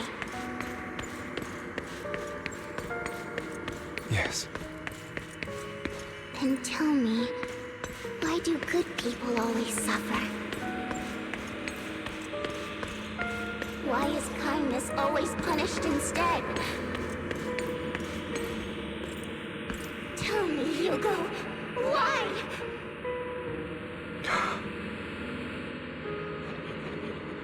Hugo, are you lost? Go back the way you came. I left you a surprise there.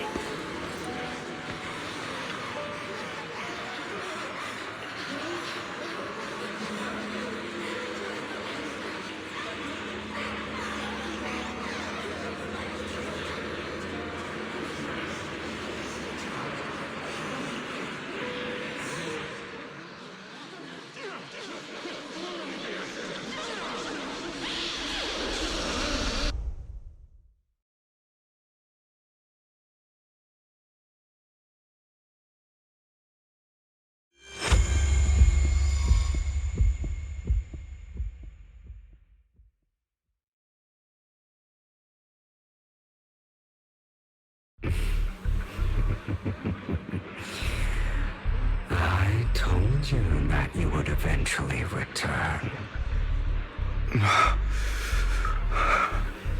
We meet again, my friend. I told you, I am you. The side of you that you've always tried to deny existed. Of course. I know. This time it's about Serena. Right? Yes, your half-sister. And the only child in the Ravenlock family who was kind to you. Unfortunately, it was her kindness that led to her untimely death. It was my fault. I don't like the way you blame yourself. Because that means I'm to blame as well. And I don't think I did anything wrong. Your mother sold you to the Ravenlocks. And your father, he saw your talent and wanted to use you to push the other children into competing with each other. My brothers and sisters wanted to get rid of me from the moment they first saw me. In their eyes, you were no more than a slave. But Serena dared to treat you, a slave, as if you were human. And so, she was fated to die. They tried to kill me many times, but I was careful, and they did not succeed. So they killed Serena, who was weaker, an easier target, and pinned everything on you. Serena died in your place. Those cruel brats thought that by reporting this to Father, they could use it to get rid of you, a rival who threatened their positions. Yet, not only did Father not blame you for the incident, he praised you for it. In this world, only the ruthless, cruel, and merciless can stand at the top. And that's exactly what you managed to live up to, no? You found a perfect opportunity thereafter to catch the ringleader of the group who framed you and almost beat him to death.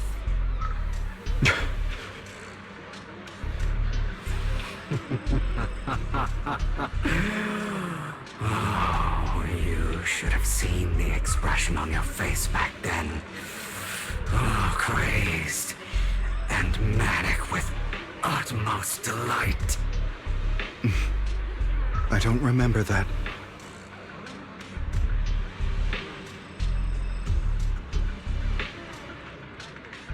Here you go again, trying to deny your desires. Deep down inside, you've always wondered, asking yourself why these evil people never got the punishment they deserve. Why the world is so unfair. Don't you want to rip them to shreds? Just like that day when you beat that boy's face into the dirt until he was barely recognizable. His disgusting blood staining your fists. Recall your exhilaration, your cathartic release of rage, that outpour of hatred. That victory belongs to you. You deserve it. Those brothers and sisters of mine are all dead. I cannot take revenge against the long deceased.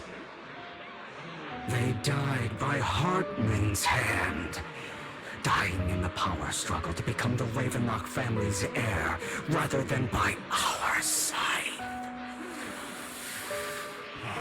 Boring. Boring? I find it hilariously ironic. Children who would murder their own kin for scraps of power dead at the hand of their uncle who followed their example. Is that not karma? Power struggles pitting kin against each other, betrayal, suspicion, and hatred between people of the same blood. It's like a curse written into the Ravenlock family's genes. Laughably stupid.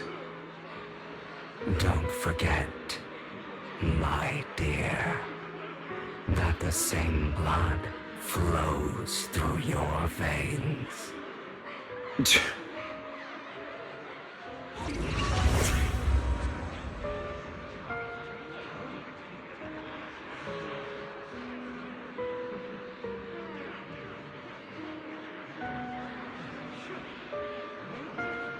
That's right, my dear nephew.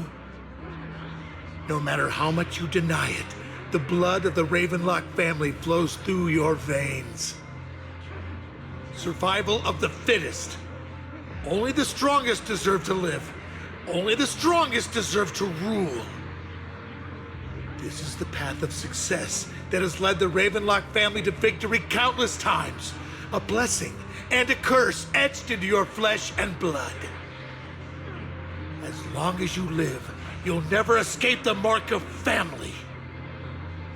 You are destined to one day become someone like me, like your father.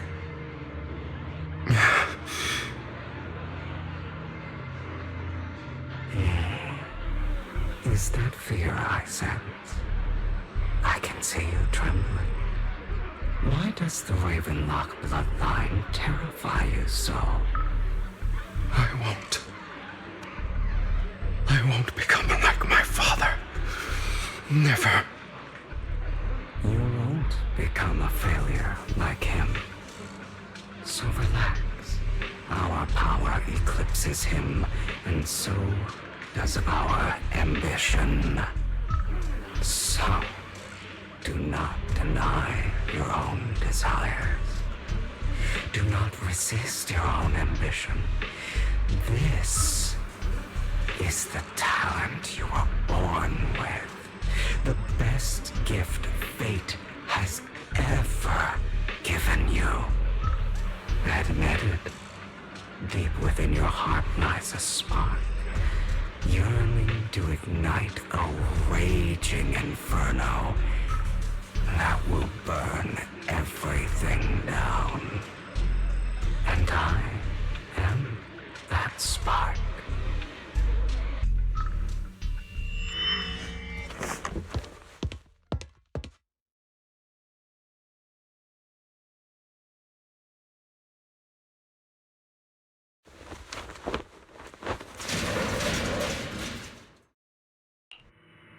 Lycon. Never thought I'd be this genuinely thankful to see you.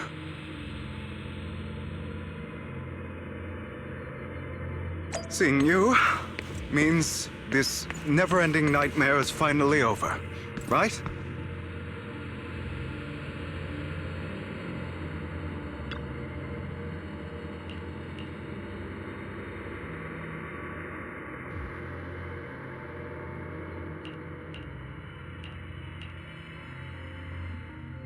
I don't want to hear something like that from you. You have no idea what that man, my father, is really like. A person who stops at nothing for their own interests and ambitions. Just like what you're doing right now. And what do you think I'm doing this for? All of this was part of your plan. You knew where the Ravenlock family was going to be, so you set Mockingbird's target there. To seek revenge, you plotted to assassinate your own father, but he was too vigilant, and you failed. After almost being assassinated, your father was furious and locked everyone in the hall, but was unable to find the assassin. And what a coincidence that a hollow disaster just occurred in the vicinity.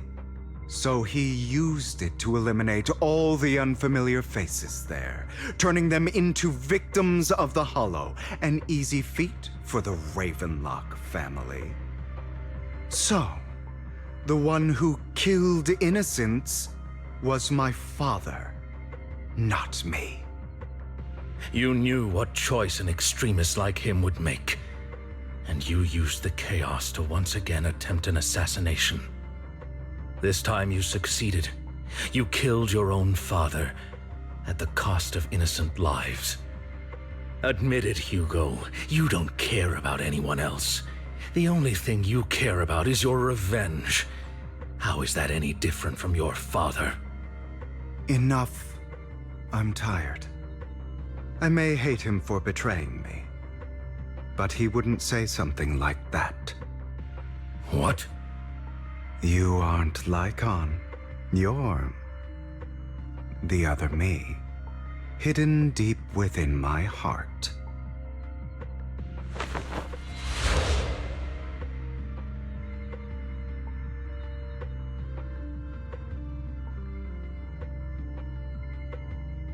I've been waiting for you, my dear. It seems you've already grown accustomed to this place, even turning the tables on me. Just as you said, you are me, and I am you. There's no such thing as having an advantage over oneself. We are ultimately one and the same, forever inseparable. Then you should know what I want to say. When you and Lycon split, you didn't even try to clear up the misunderstanding, didn't deny or argue against what he said. Because you realized that deep down, he was right about you. You just hadn't acted on it yet. Some people live only to bring more suffering into this world. Sometimes, murder is what brings justice back into this world. For that, I must stain these hands in blood. That's right. Just like what you said before you faked your death. Were those words really just an act? To slay the dragon, you must first become one with sharp claws, rending fangs, and strength enough to destroy anything. You know the truth better than anyone. If you hadn't hesitated and instead seized the first opportunity to kill your father, none of what followed would have happened. Innocent civilians wouldn't have died. Your partner wouldn't have lost an eye and both legs trying to save people. And Mockingbird would have never gotten to that point. You can save more people. Save good people. Save more lives than the evil ones you take. I've spent countless hours in regret over that incident. So why not submit to your true nature? You want to be the judge, jury, and executioner of this world. And you can. I wasn't responsible for Father's death. The true mastermind is my uncle, Hartman. His schemes to kill the head of the family were all so he could take control. Mockingbird was simply unlucky enough to get caught up in it. So, for a behemoth like the Ravenlock family, with its roots so deep, a single person's death, regardless of who that person is, wouldn't change anything. Of course, whether it's Tops, the Mayflower family, or even the entire world, it's actually all the same. I refuse to be dragged down by pointless hatred any longer. You foolish, stubborn idiot. Do you understand the power of hatred? Have we not come this far precisely because of it? Or are you going to follow Lycon and Jack's twisted logic? Come on. You don't actually trust anyone?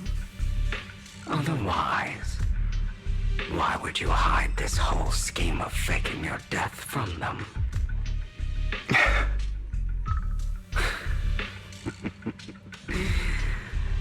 You've built an impenetrable wall around your heart, keeping everyone out.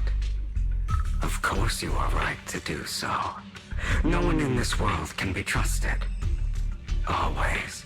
All you'll receive is hatred from your own blood and no love. Suspicion from your companions, and betrayal that comes all too easily. But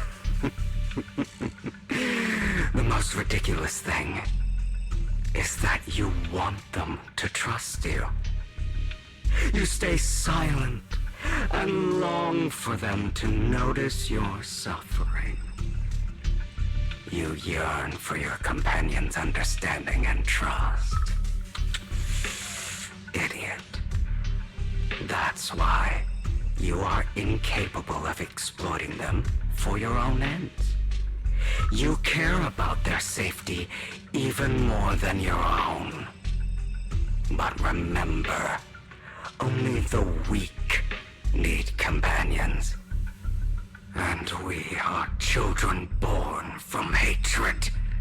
We are different from them. I will never be like them, and I don't need to be. Come.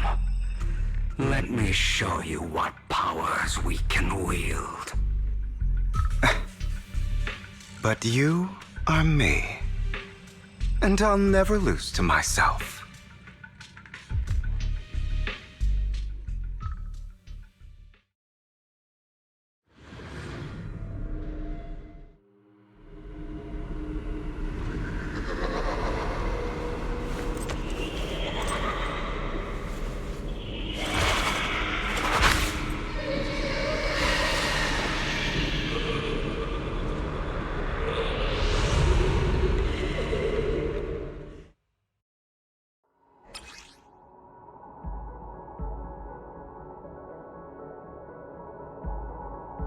Think about all the injustice you've suffered. If you choose to forgive, you're betraying yourself. You know that. Letting you consume me would be the real betrayal to myself.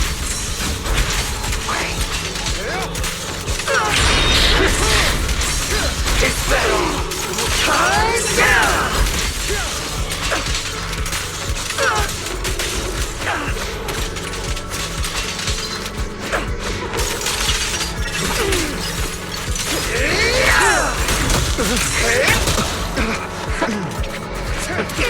You're just afraid to admit it.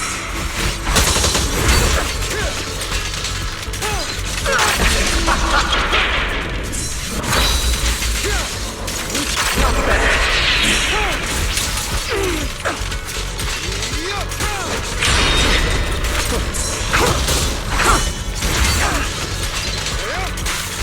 Trying to run, are we?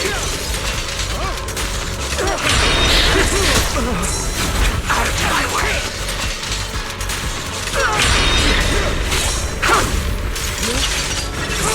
You're too scared to face your true self and what you truly desire. Is that all?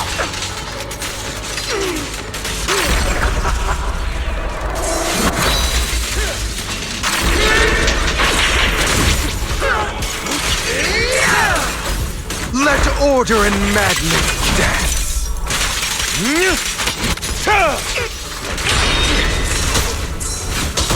My way.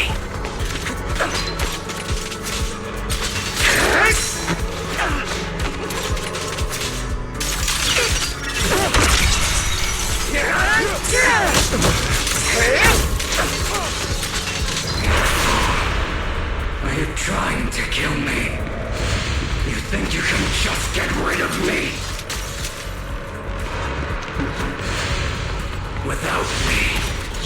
are nothing. For what it's worth, thank you. Don't be afraid. You and I are inseparable. You're part of me, just as I am part of you. Fancy words won't change anything. No.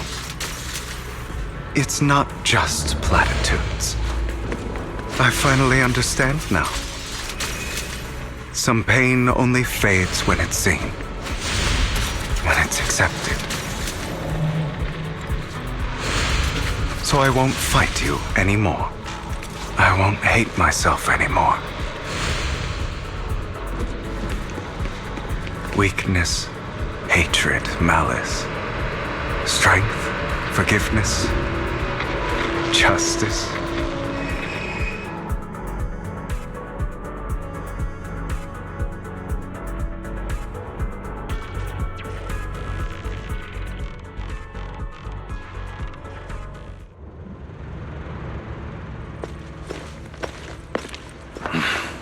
Hugo, it's time.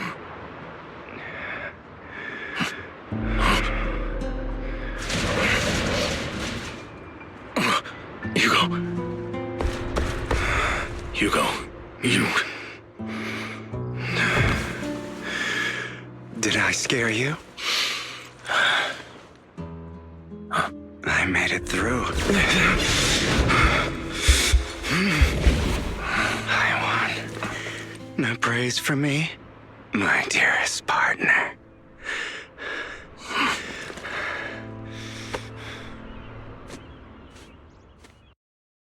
Will you walk in the light?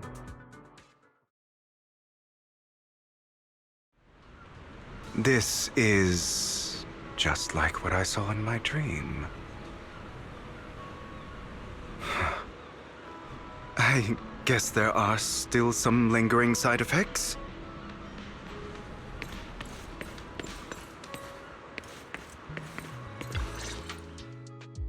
Ah, my former partner. You're still as punctual as ever. Are you sure you're fully recovered? How about we fight? And I'll show you how recovered I am. I refuse to fight someone who is in need of medical attention.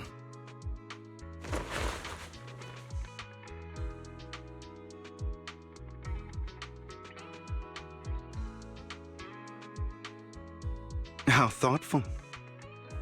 I'm touched. Or perhaps is this simply part of Victoria Housekeeping's professional care? I'd rather you not starve to death.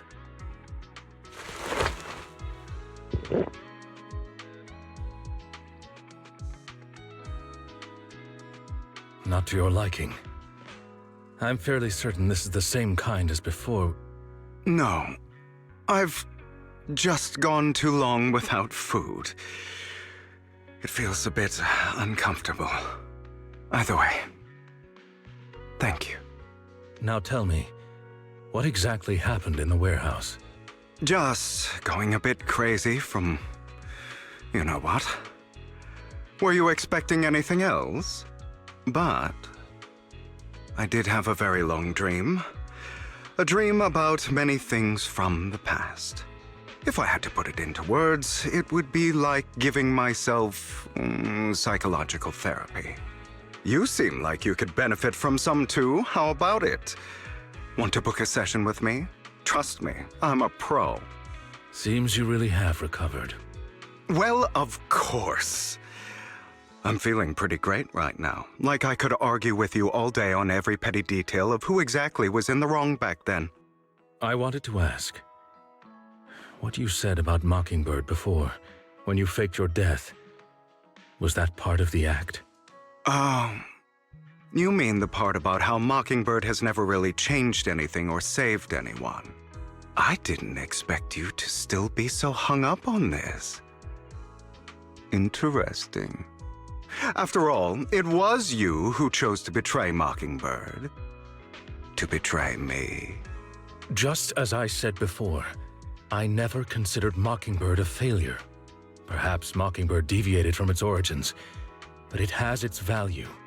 You shouldn't reject the things you've done. Or Mockingbird. I have contemplated this before. Yes. Mockingbird has helped some people and has genuinely managed to cause trouble for those who abuse their positions of power for evil. Yet those in high positions still possess immense resources, and the people we helped remain destitute and suffering, willing to become slaves to those in power for scraps. But just as you said, even if what we did was childishly idealistic and flawed, as little as we actually achieved, even the slightest change is by no means meaningless. Nothing holds more value to me than Mockingbird. All right, let's catch up later. I still have things to do and need to wrap up my plan. I thought you would rest up first. As much as I would prefer that. My dear uncle and the Exaltus fanatics likely would not give me such an opportunity. If all has gone to plan, the fish will have taken the bait already. And if everything goes very well, I'll soon have solid evidence of the Ravenlock family's crimes. Well then, thank you for your assistance, former partner. Let's part ways here. I'll go with you.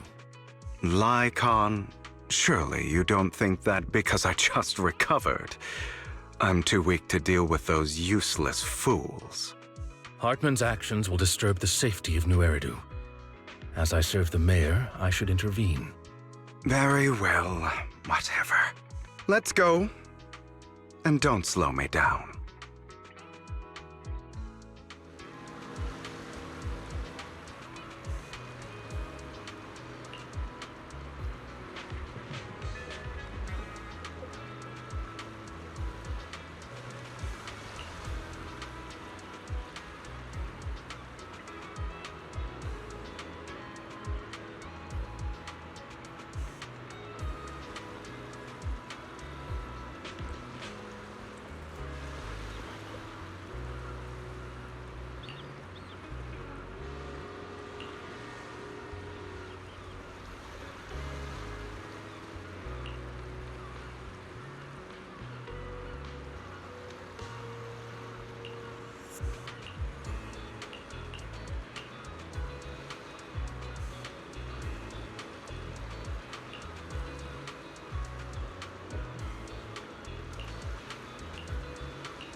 I'm sure you've heard about the missing workers from companies under the Ravenlock family, too.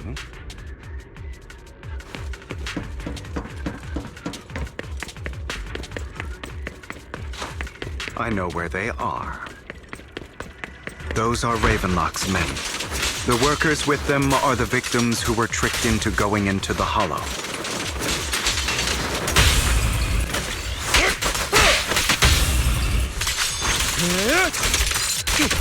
Come on, let's get them out of here.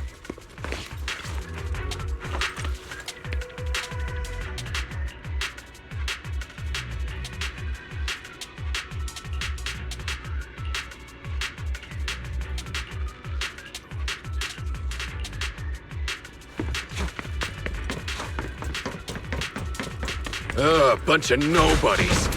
Annoying as hell. Kill them! You're welcome to try.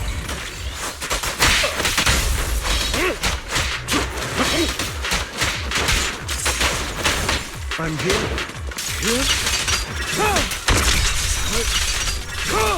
Repent!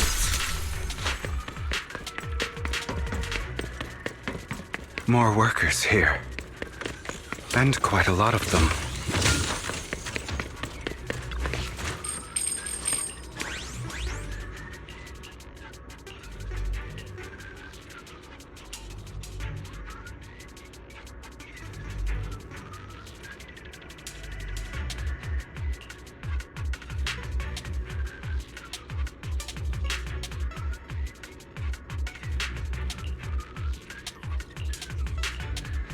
Is Hartman behind this, too? Of course. He threw them into the hollow like offerings for the Exaltists.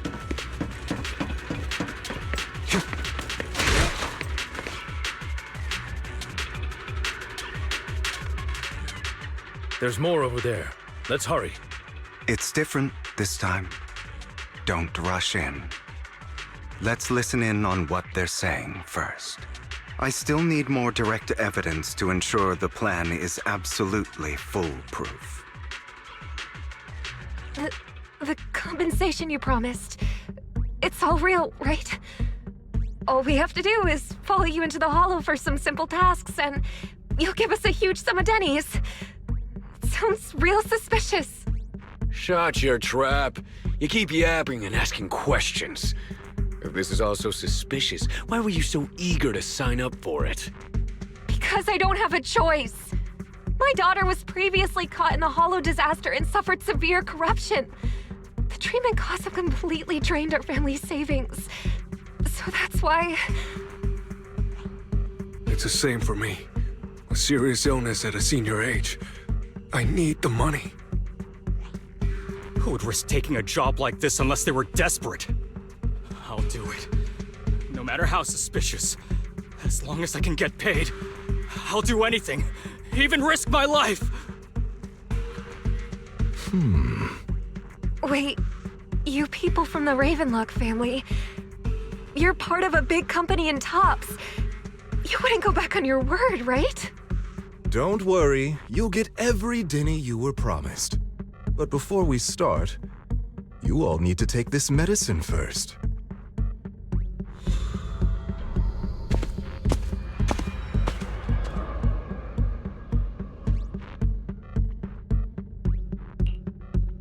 Bro, should we really be doing this already? These workers keep talking. We're wasting time like this. And the sooner they take it, the sooner it'll be over. Consider it an early release for them. What? You didn't say anything about having to take pills before. Look, this is good stuff, all right? It'll increase your ether aptitude. There's tons of people who'd kill for something like this. Exactly! You'll be working in the hollow for several hours. This is essential medication. You have to take it before we continue. If you refuse, then you can forget about the job. Of course, you won't receive the compensation either. Lycon, what are you doing? Rescuing those workers, of course. There's clearly something off about those pills. We can't let them take them. Now is not the right time. As I said, we need more evidence to ensure the plan works. And as I said many years ago, you can't exploit innocence to achieve your goal. So that's how you see it. If that's not what you want me to think, then explain everything to me. All right. It's a little complicated, but simply put, these workers will be fine. Of course, it's your choice to trust me or not. But if you try to rush in, I will stop you. I trust you.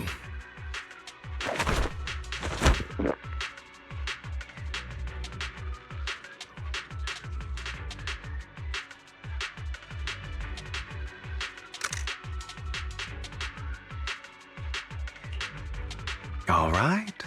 That's the evidence. Now we can go and beat them into the ground as much as you want. Don't forget, you owe me an explanation. Also, don't overdo it and kill them. even if they're the worst of the Ravenlock family. All right, Your Holiness, Saint Lycon. Who the hell are you? Why don't you take a guess? We're the ones here to stop you.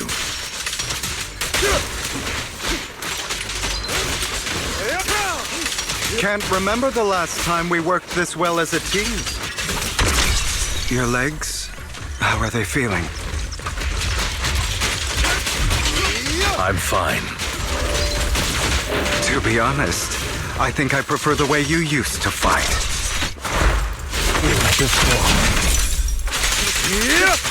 You had a lot more aggression. I've merely learned to control my strength. Repent! When I need to be aggressive, I will be. Allow me to repent. God damn it! Who the hell are you? How dare you mess with the Ravenlock family? Ravenlock. Savor the name while you can, for it will soon cease to exist. What's that supposed to mean? It means exactly what I said. I think this might be good for you. Sever your ties while you can. You still have a chance to walk your own path. The family's honor comes above all else. Is that really what you think? I saw the compassion on your face just now.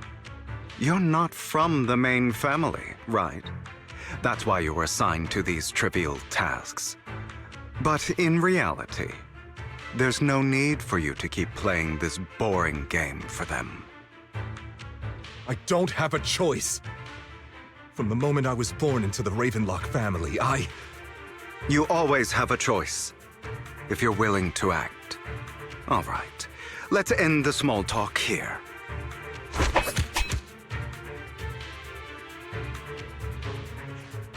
Don't worry, Lycon. I didn't hit them too hard, just enough to keep them quiet. How's that? My acting's pretty good, right? As always, a certain someone should take some lessons from you. I'll leave the rest to you then. Okie dokie.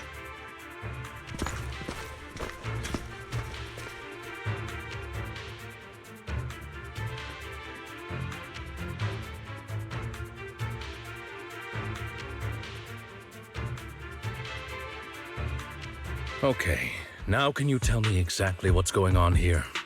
As you can see, that worker just now was actually an informant of mine. The pills were swapped out with vitamin tablets. Outside of this batch, some workers have already taken the actual substance Hartman has.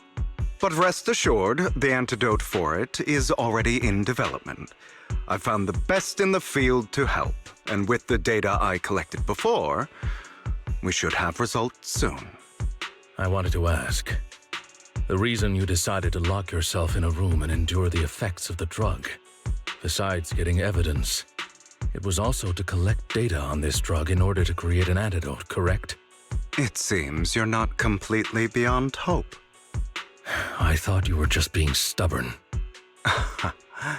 Sometimes I wonder if you know me at all. Then, I have one last question. Why did you never tell me any of this back then? The truth is, I heard everything. That entire conversation between you and Jack. Before he passed away in that small attic. When Jack called you aside and gave you those warnings. When he told me you might go down the wrong path? That's right. You never said anything. What would I even do? Scream and rage over your suspicions, or get on my knees and beg for you to trust me? You know there's no way I'd allow myself to do such a thing. Besides, back then, even I was confused about myself. Jack, It's all in the past. You don't need to explain anything to me. Enough. We should get going. If we're going to reminisce over the past, we should find a more suitable location.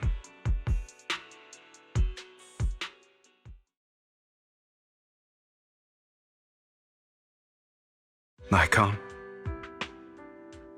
That incident back then. I didn't do it. It was a scheme Hartman devised to take over the family. It was Hartman who killed my father, too. I only discovered the truth long after the fact. I did indeed attack my father, and I thought he was dead. But he wasn't. I couldn't kill him. And even before that, if I hadn't hesitated, none of what followed would have happened. Even now, I still think they deserve death. But I no longer care to personally deliver that fate. They're beneath me. And I have more important things to do. You? I know we may never agree on that point, Lycon. I once wanted to fight against those ugly truths that defined me, but I discovered that the more I rejected them, the more painful it became. So, I could only accept that crazed, hateful, and malicious side of myself.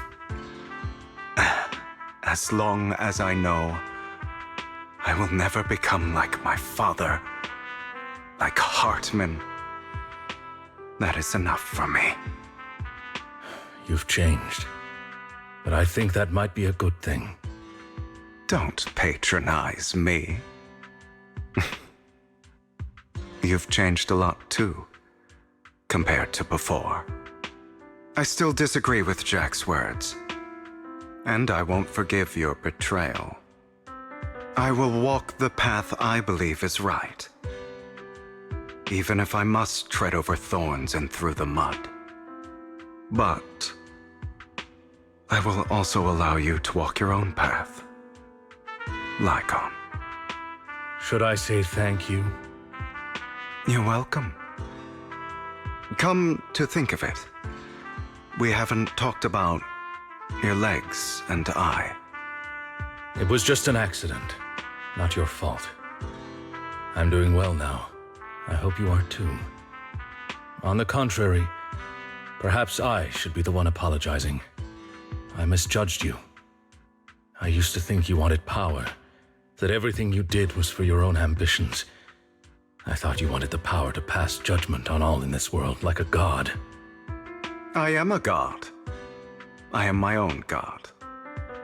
Or you could say that in this world, everyone is their own god.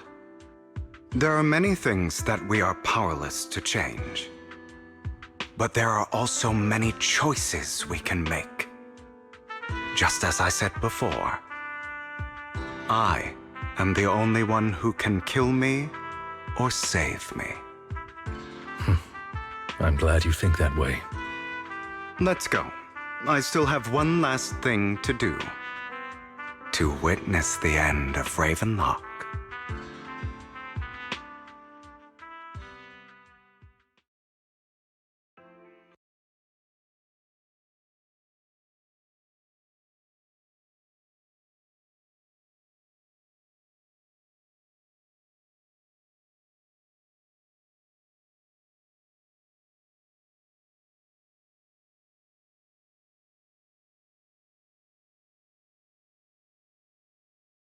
You really think you can take my place if I die?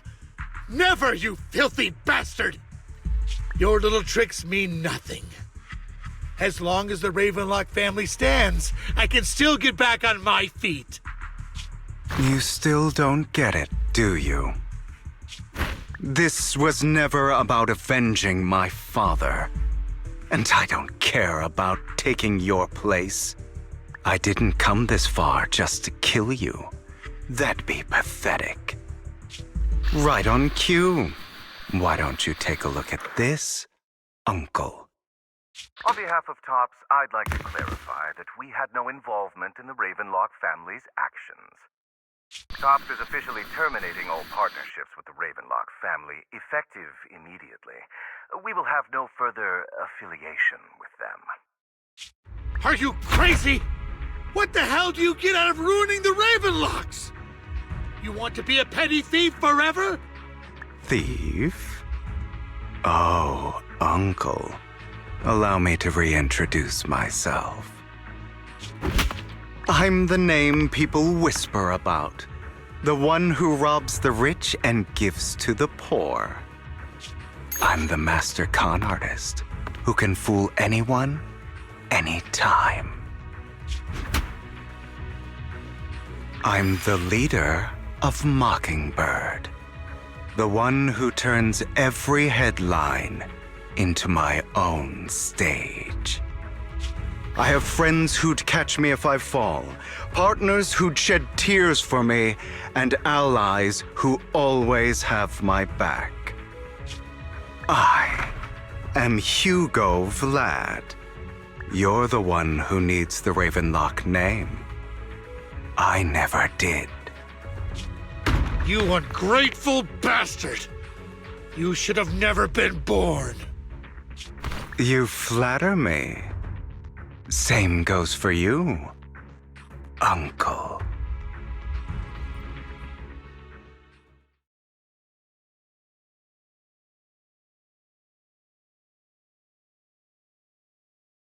You've done well, Vivian.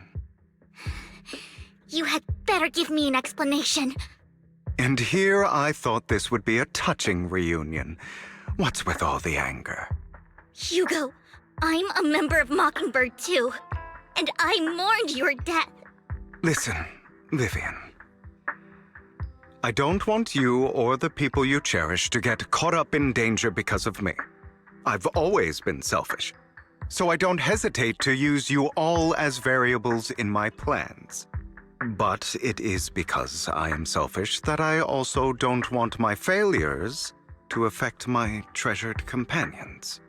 In any case, if you were in the same position, would you not make the same decisions? Lycon's taking care of everything outside. We should go. Also, Wise, thank you. And I'm sorry for the whole act where I threatened you.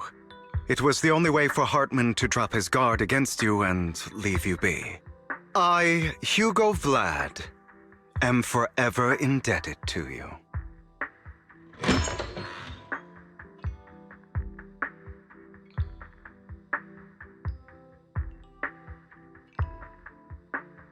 Master Proxy, although it is late, there is some important intel that I must give you now.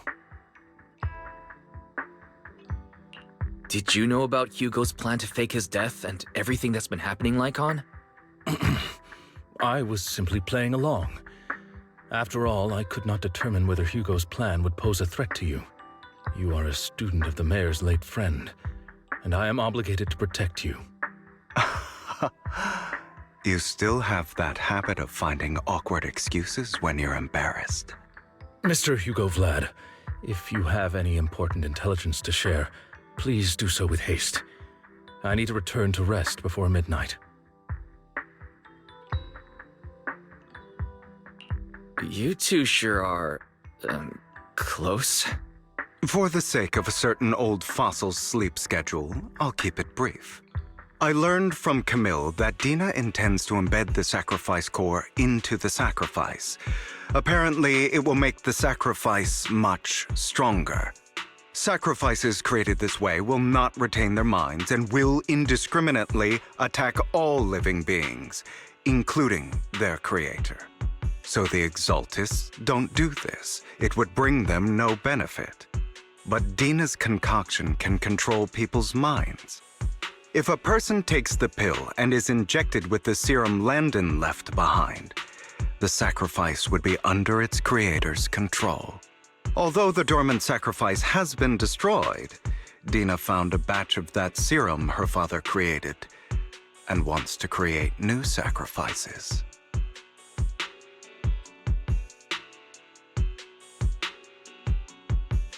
Putting aside the sacrifice for now, Hartman's sacrifice core is fake. We don't know where the real one disappeared to. The real core has always been here. Here?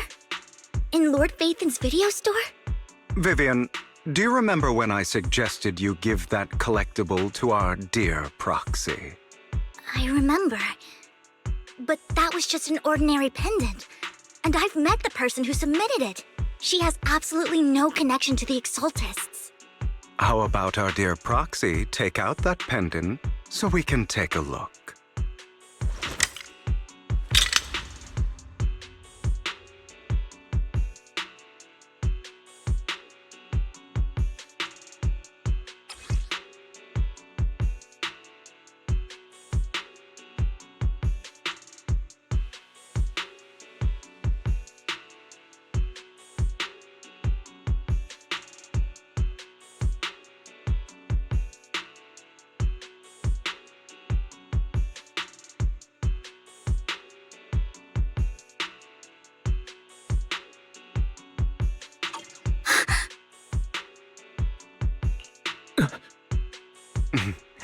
I'll take your surprised expressions as a compliment for my little trick.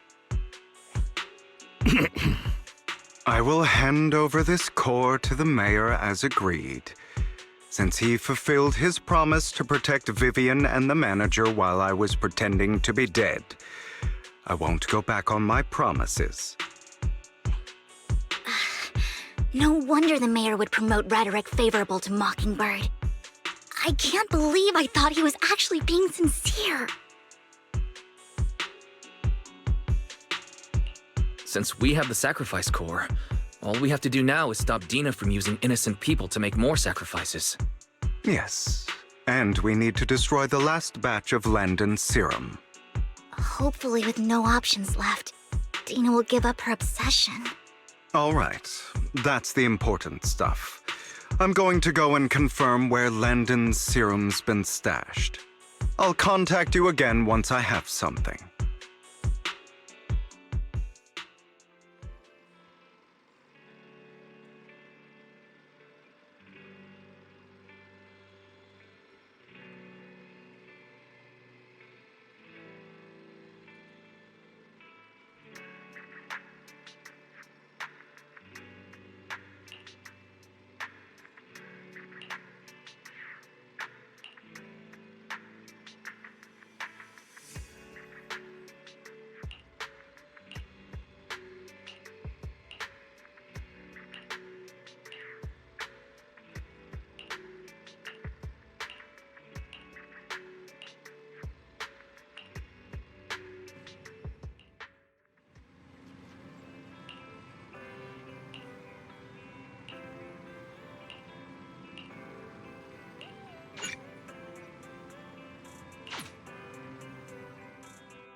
Landon's stash should be somewhere nearby. I did some digging. Some of the missing workers were brought here too.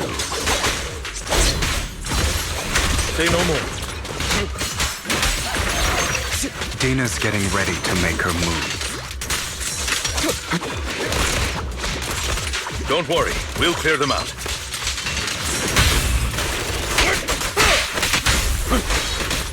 I'm here. Scram before I get angry.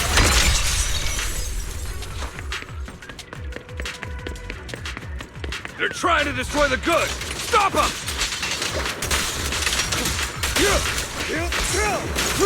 We need to take care of the guards first.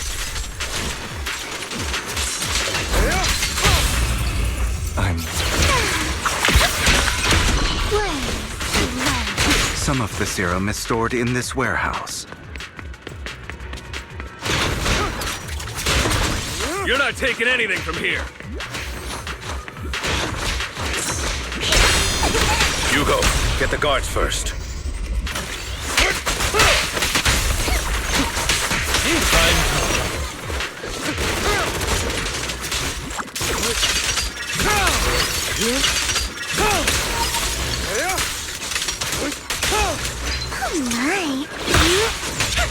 Understood. You just stepped into your own grave!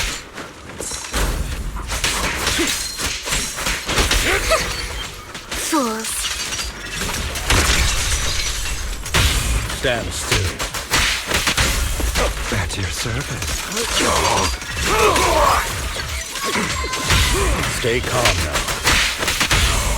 Tales for the dawn that sets the world alight. Prostrate yourself before the abyss. I'll take you. Who dares get between me and Lord Satan?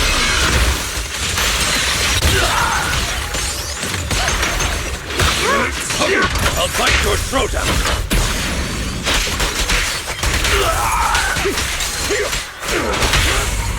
Truth is a beloved fairy tale.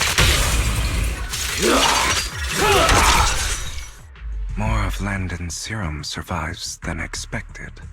Fortunately, since they're still here, it means Dina hasn't executed the final step of her plan. There's likely a lot more stashed around here, and we have yet to locate the missing people. Our actions here won't go unnoticed. Perhaps they're making plans to deal with us on their side. With Landon and Dina's concoctions combined, she may be capable of creating a sacrifice that obeys her. If it comes to that, this will get far more troublesome. How about we split up? Hugo and Lycon will destroy what remains of the substance around here, and Vivian and I will go search elsewhere. Very well. Let's go with your plan. But be careful if you encounter Dina and her people. According to Camille, she's absolutely obsessed with completing her father's dying wish. Who knows what she may try? Let's part ways here for now. And perhaps the other manager could use EOS to guide us. Sure. I've been feeling way better these past few days, so just leave it to me. It's only now that I realize how fortunate we are to have two Lord Faithins. Yeah, but I feel like our work's doubled. In the past, Wise and I would only ever work on the same route. Greater power means more responsibility. And in any case, I'm sure the mayor would be able to provide double compensation.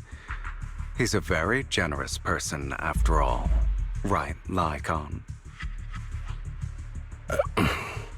I will request additional compensation from the mayor. It's not about compensation. It's just... I'm still not used to us being separated in the Hollow, so I'm worried about Wise's safety. Oh, but I have no doubt in your abilities.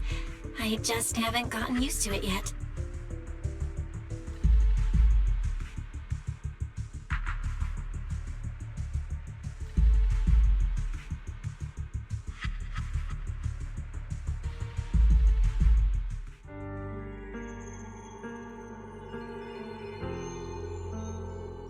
This is the future I saw. Lord Pathan.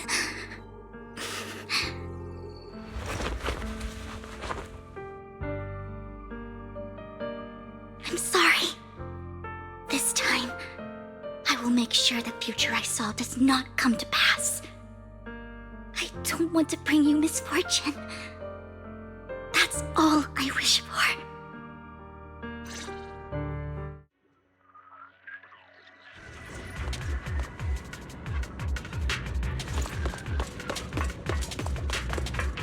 Leave this to me, Lord Phaethon.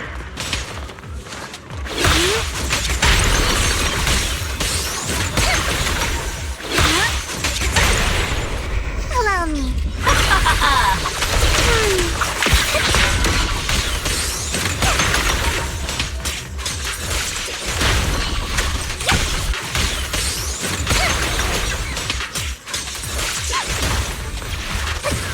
Don't touch me. Lord Phaethon, there might be more serum here. How dare you steal from Lady Dina! Don't touch me. I'll try to go easy on you. No promises.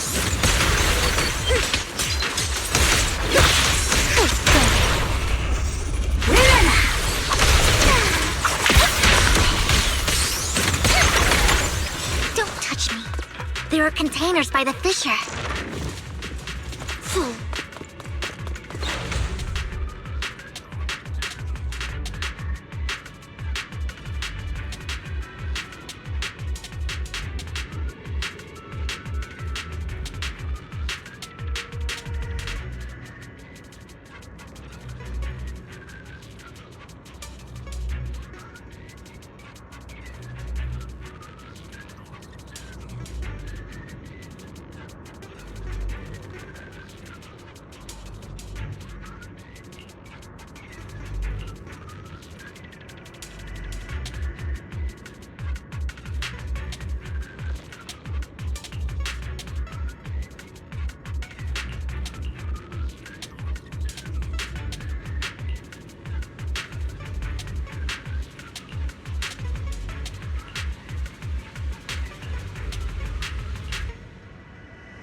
It must have been tough for you to find this place.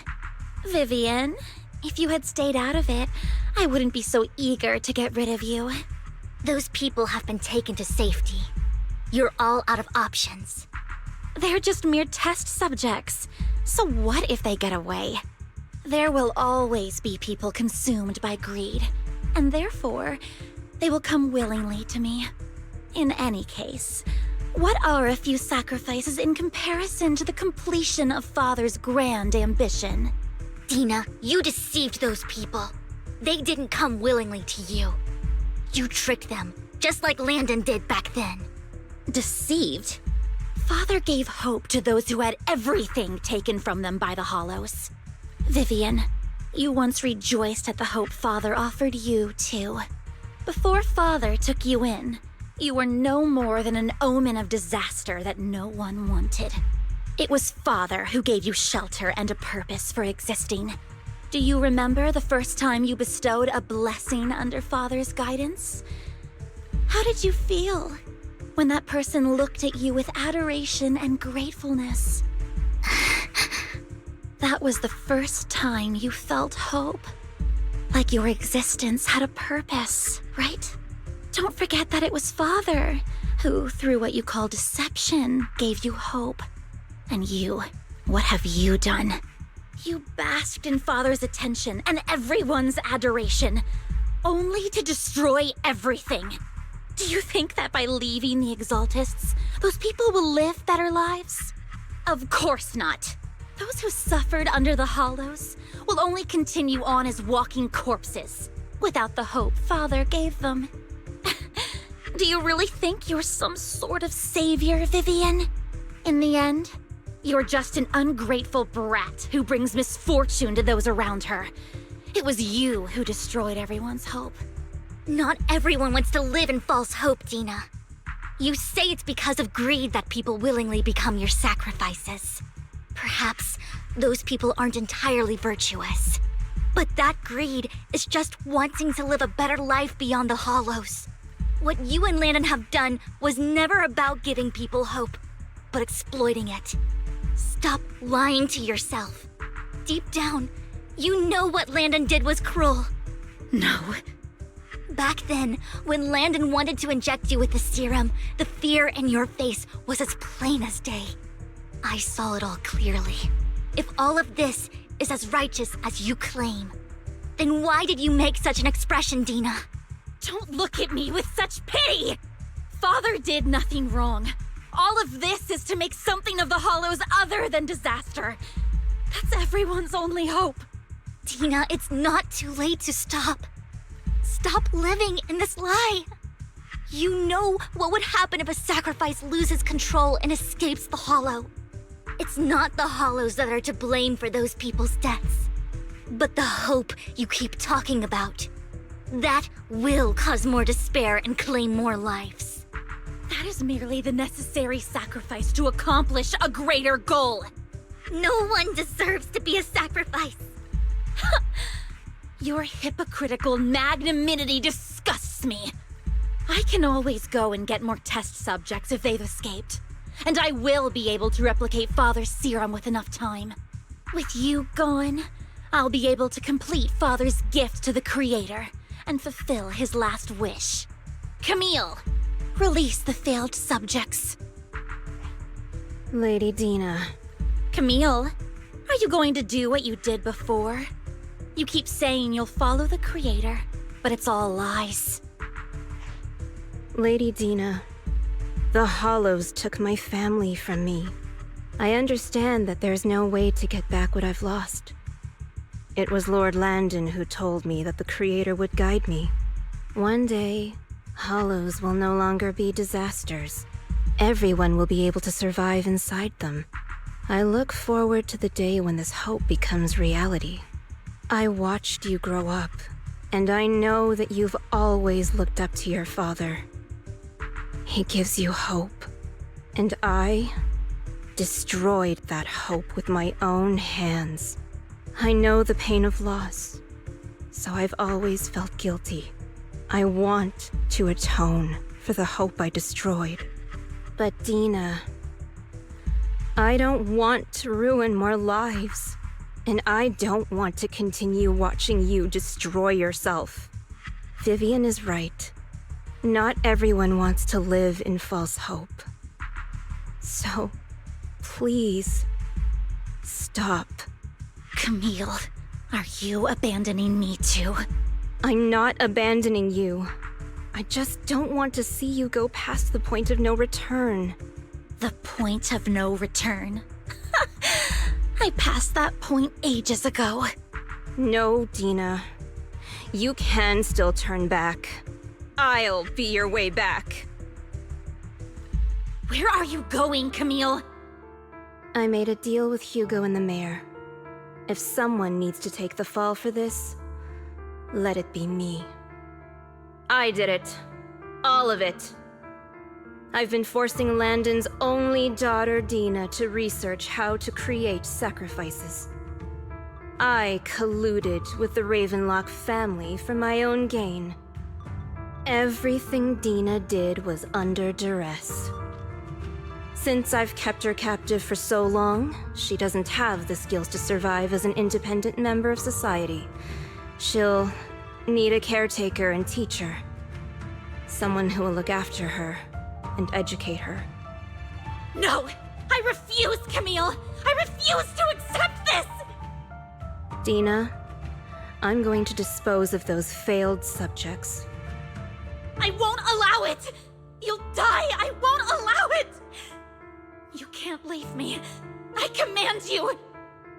You've always followed my orders, and you will follow them now! It wasn't your orders that I've been following. My younger sister, who was stolen from me by the Hollows, also had such beautiful red hair. When Landon told me the Creator could bring me hope, you were standing there, right behind him. I was certain, then and there, that this was the hope the Creator had given me. Start over, Dina. You still have so long, so much time. You'll make friends, find people who love you, and make many beautiful memories. That's not what I want! Camille, you're not allowed to die! I won't allow it! I won't allow it! Goodbye, Dina. And I'm sorry, Vivian. I'll leave the rest to you.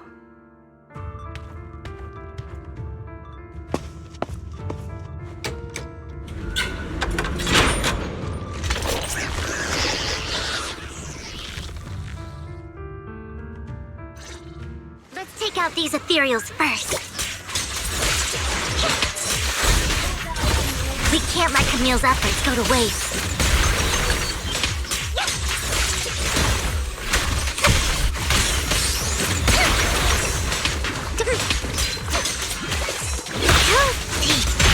Don't really know. Keep my trust sturdy and go quick.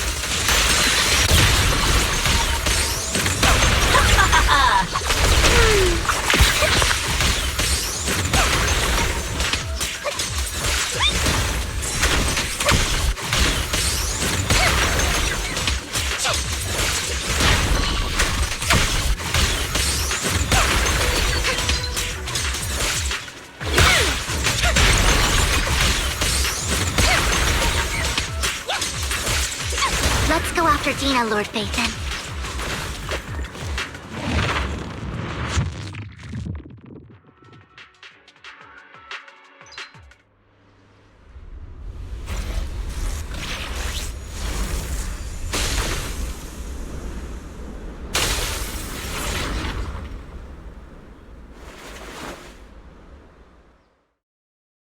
Are you satisfied now, Vivian?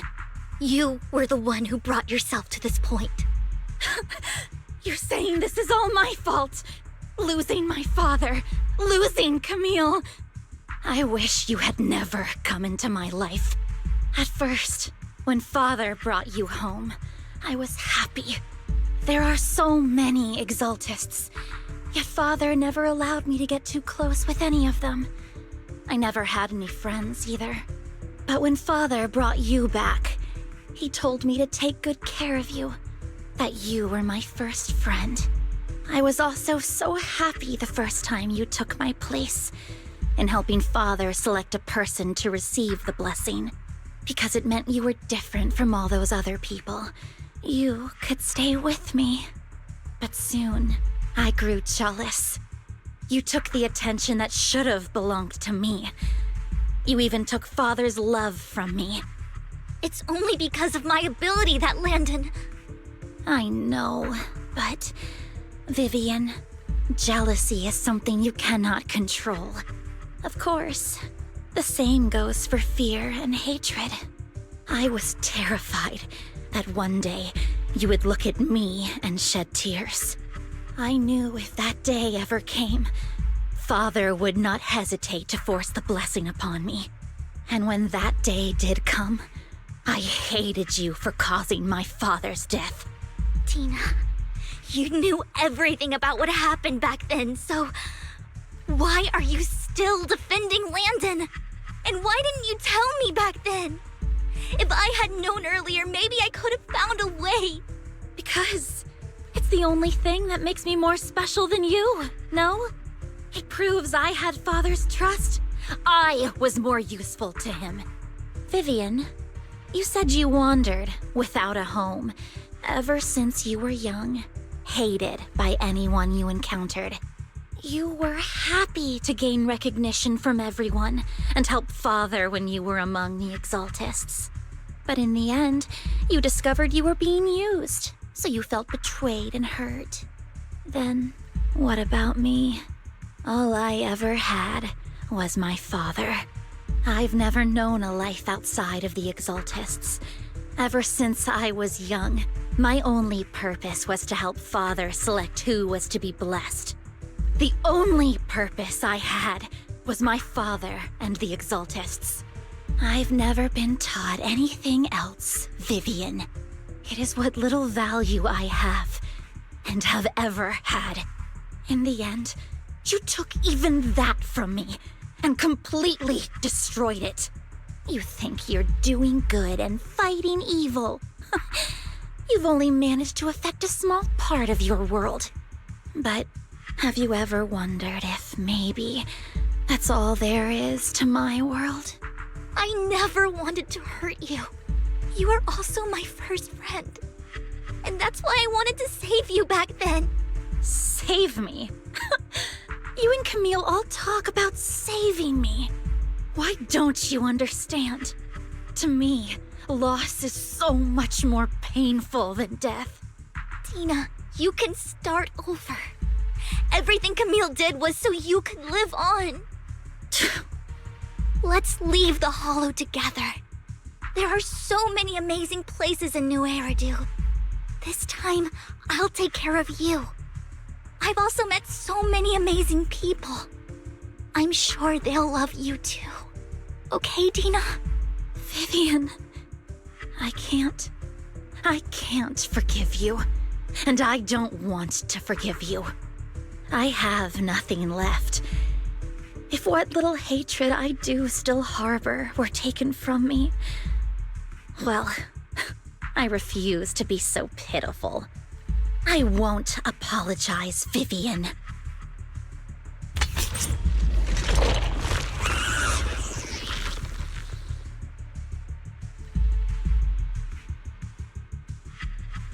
I don't want to hate myself, so I can only hate you for killing my father, and hate Camille for leaving me. That's just the kind of person I am, hateful and despicable. I refuse to owe anyone anything. I refuse to feel regret. I won't. Vivian, I will keep hating you. I will take all who are precious to you. I will also hate Camille, so I won't do as she wished and start a new life. Vivian, if you had never existed, if I had never, you would be... Lord Phaethon, please do not interfere. She was my first friend. I'm going to bid her farewell.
you! Wise!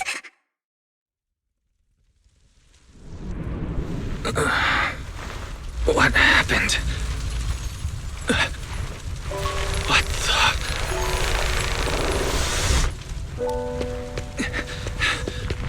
Vivian! Wise, don't come near me. This is my own choice.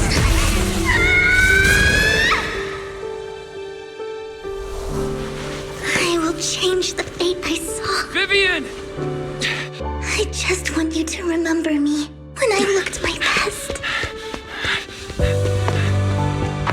Vivian! Careful. Vivian, your body... I'm sorry you had to see me like this, but I don't want to be the one that only brings misfortune anymore. No. There's got to be another way. It's so warm, and the night is beautiful. Vivian?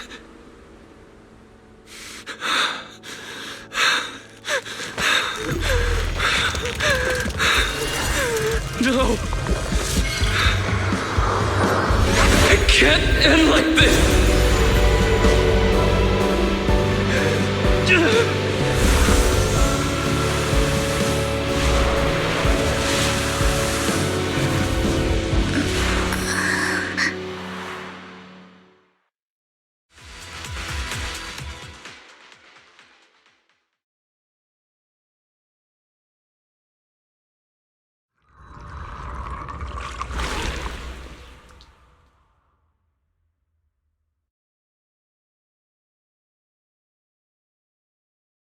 Wise. Wise. Wise, you're finally awake. I'm at the store? I remember I was with Vivian. Wait, she injected herself with Landon's serum. Is she okay? Hugo and Lycon brought you out of the hollow. You scared me to death.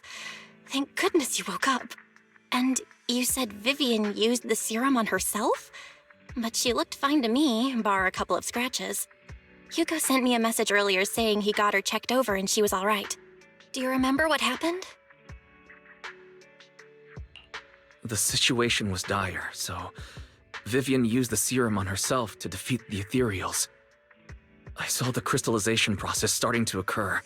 I can't describe exactly what happened. I saw something blurry, but I just wanted to stop Vivian's corruption process. I don't know exactly what I did, but then I lost consciousness. What happened after that? When I let Hugo and Lycon there, it was just you and Vivian lying there on the ground. We couldn't wake either of you. Let's put that aside for now. Do you feel any discomfort-wise? I'm a bit dizzy, but otherwise, I'm fine. Don't worry. Phew, that's good. You should rest for tonight. Hugo and Vivian said they'll come over tomorrow, so we can discuss the details then. Okay. Sorry for worrying you, Belle. Good night.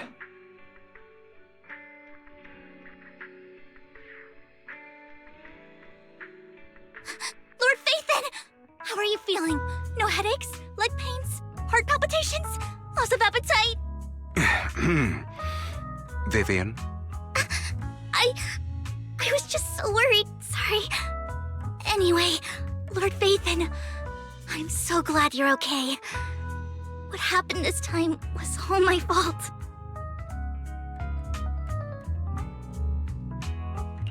Things were dire, and you did what you had to.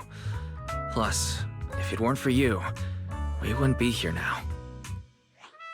So what happened? Wise said he saw the crystallization process start. But I didn't see anything through EOS. Hugo? Lycon? Did either of you guys see it?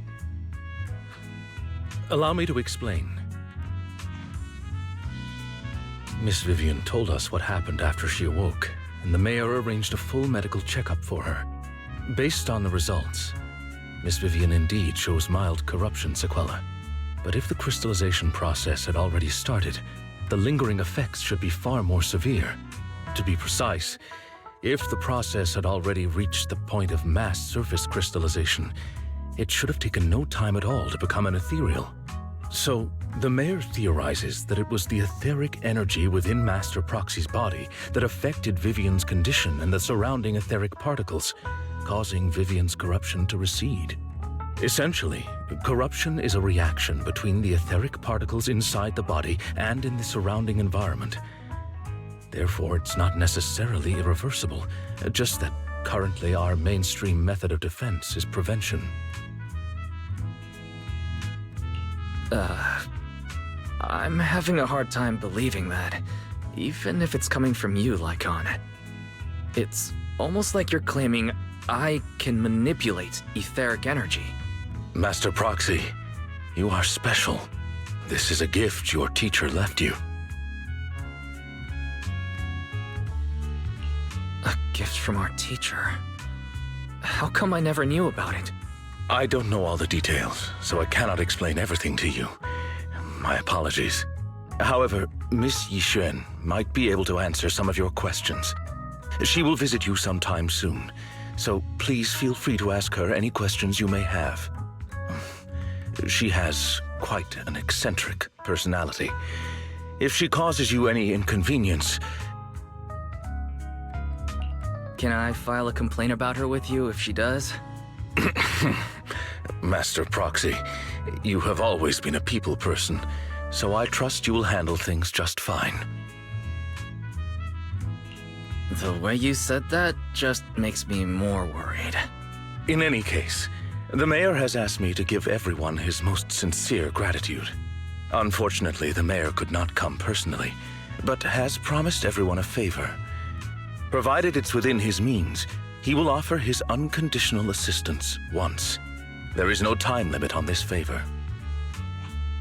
Unconditional, What if I wanted his position as mayor? If that is what you desire, then the mayor and his subordinates will be first in line to vote for you in the next election. As for the other votes, you'll have to work for them on your own. But should you assume office, I hope you take full responsibility for handling all day-to-day matters and lead by example. By sheer happenstance, the mayor has provided you with a copy of his current assignment, the City Waste Sorting and Processing proposal. Old fox. Well, can I request Lord Phaethon's?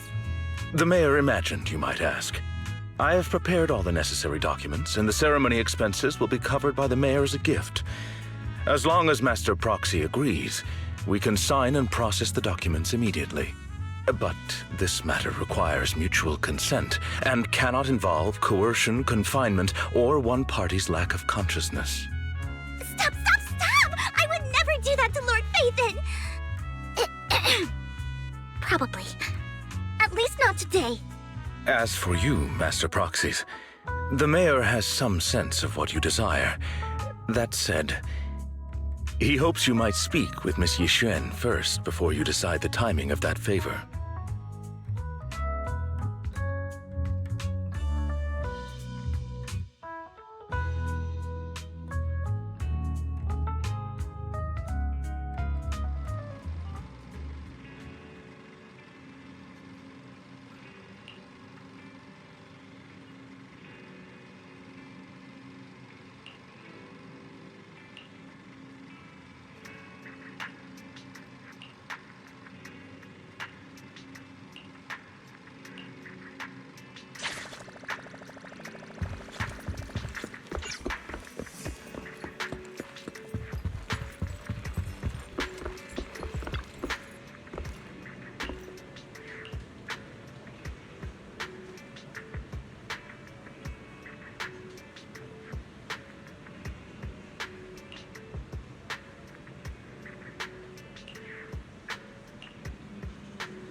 Eradicate. Need a fortune telling?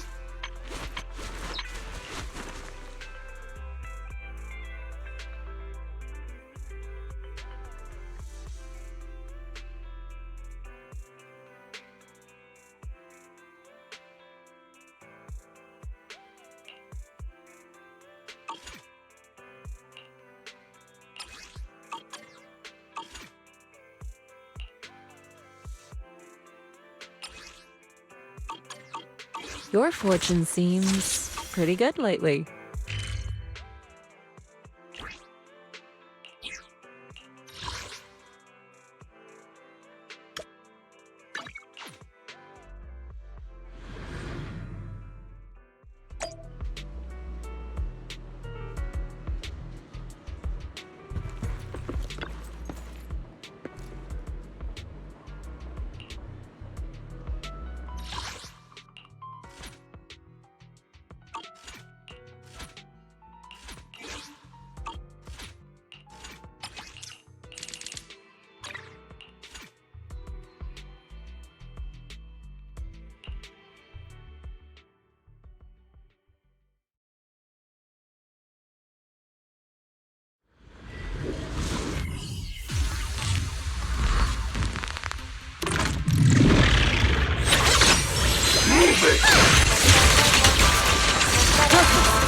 Out of my way!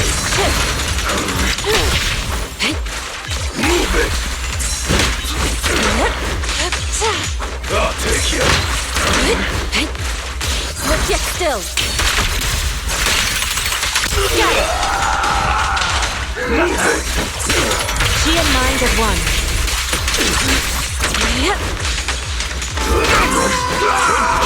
An opening.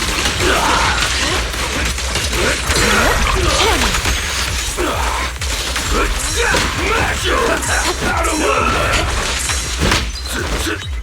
I'll take you! Move it! Take this!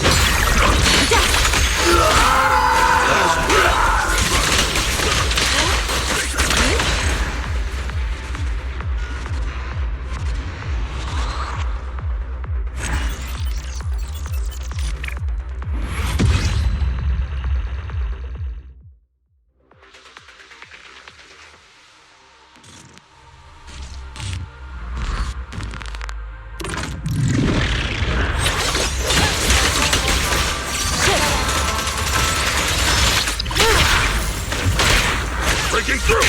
An opening. Concentrate. Know your place. Breathe. Let's get still.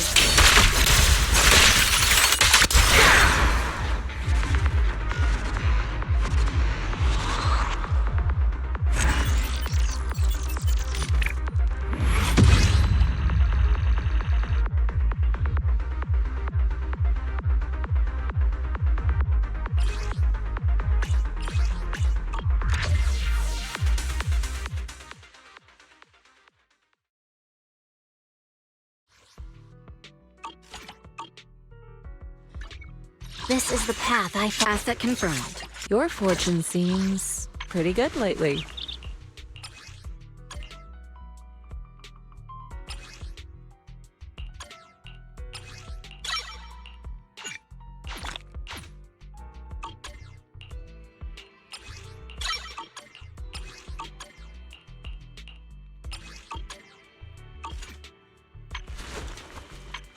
Need a fortune telling?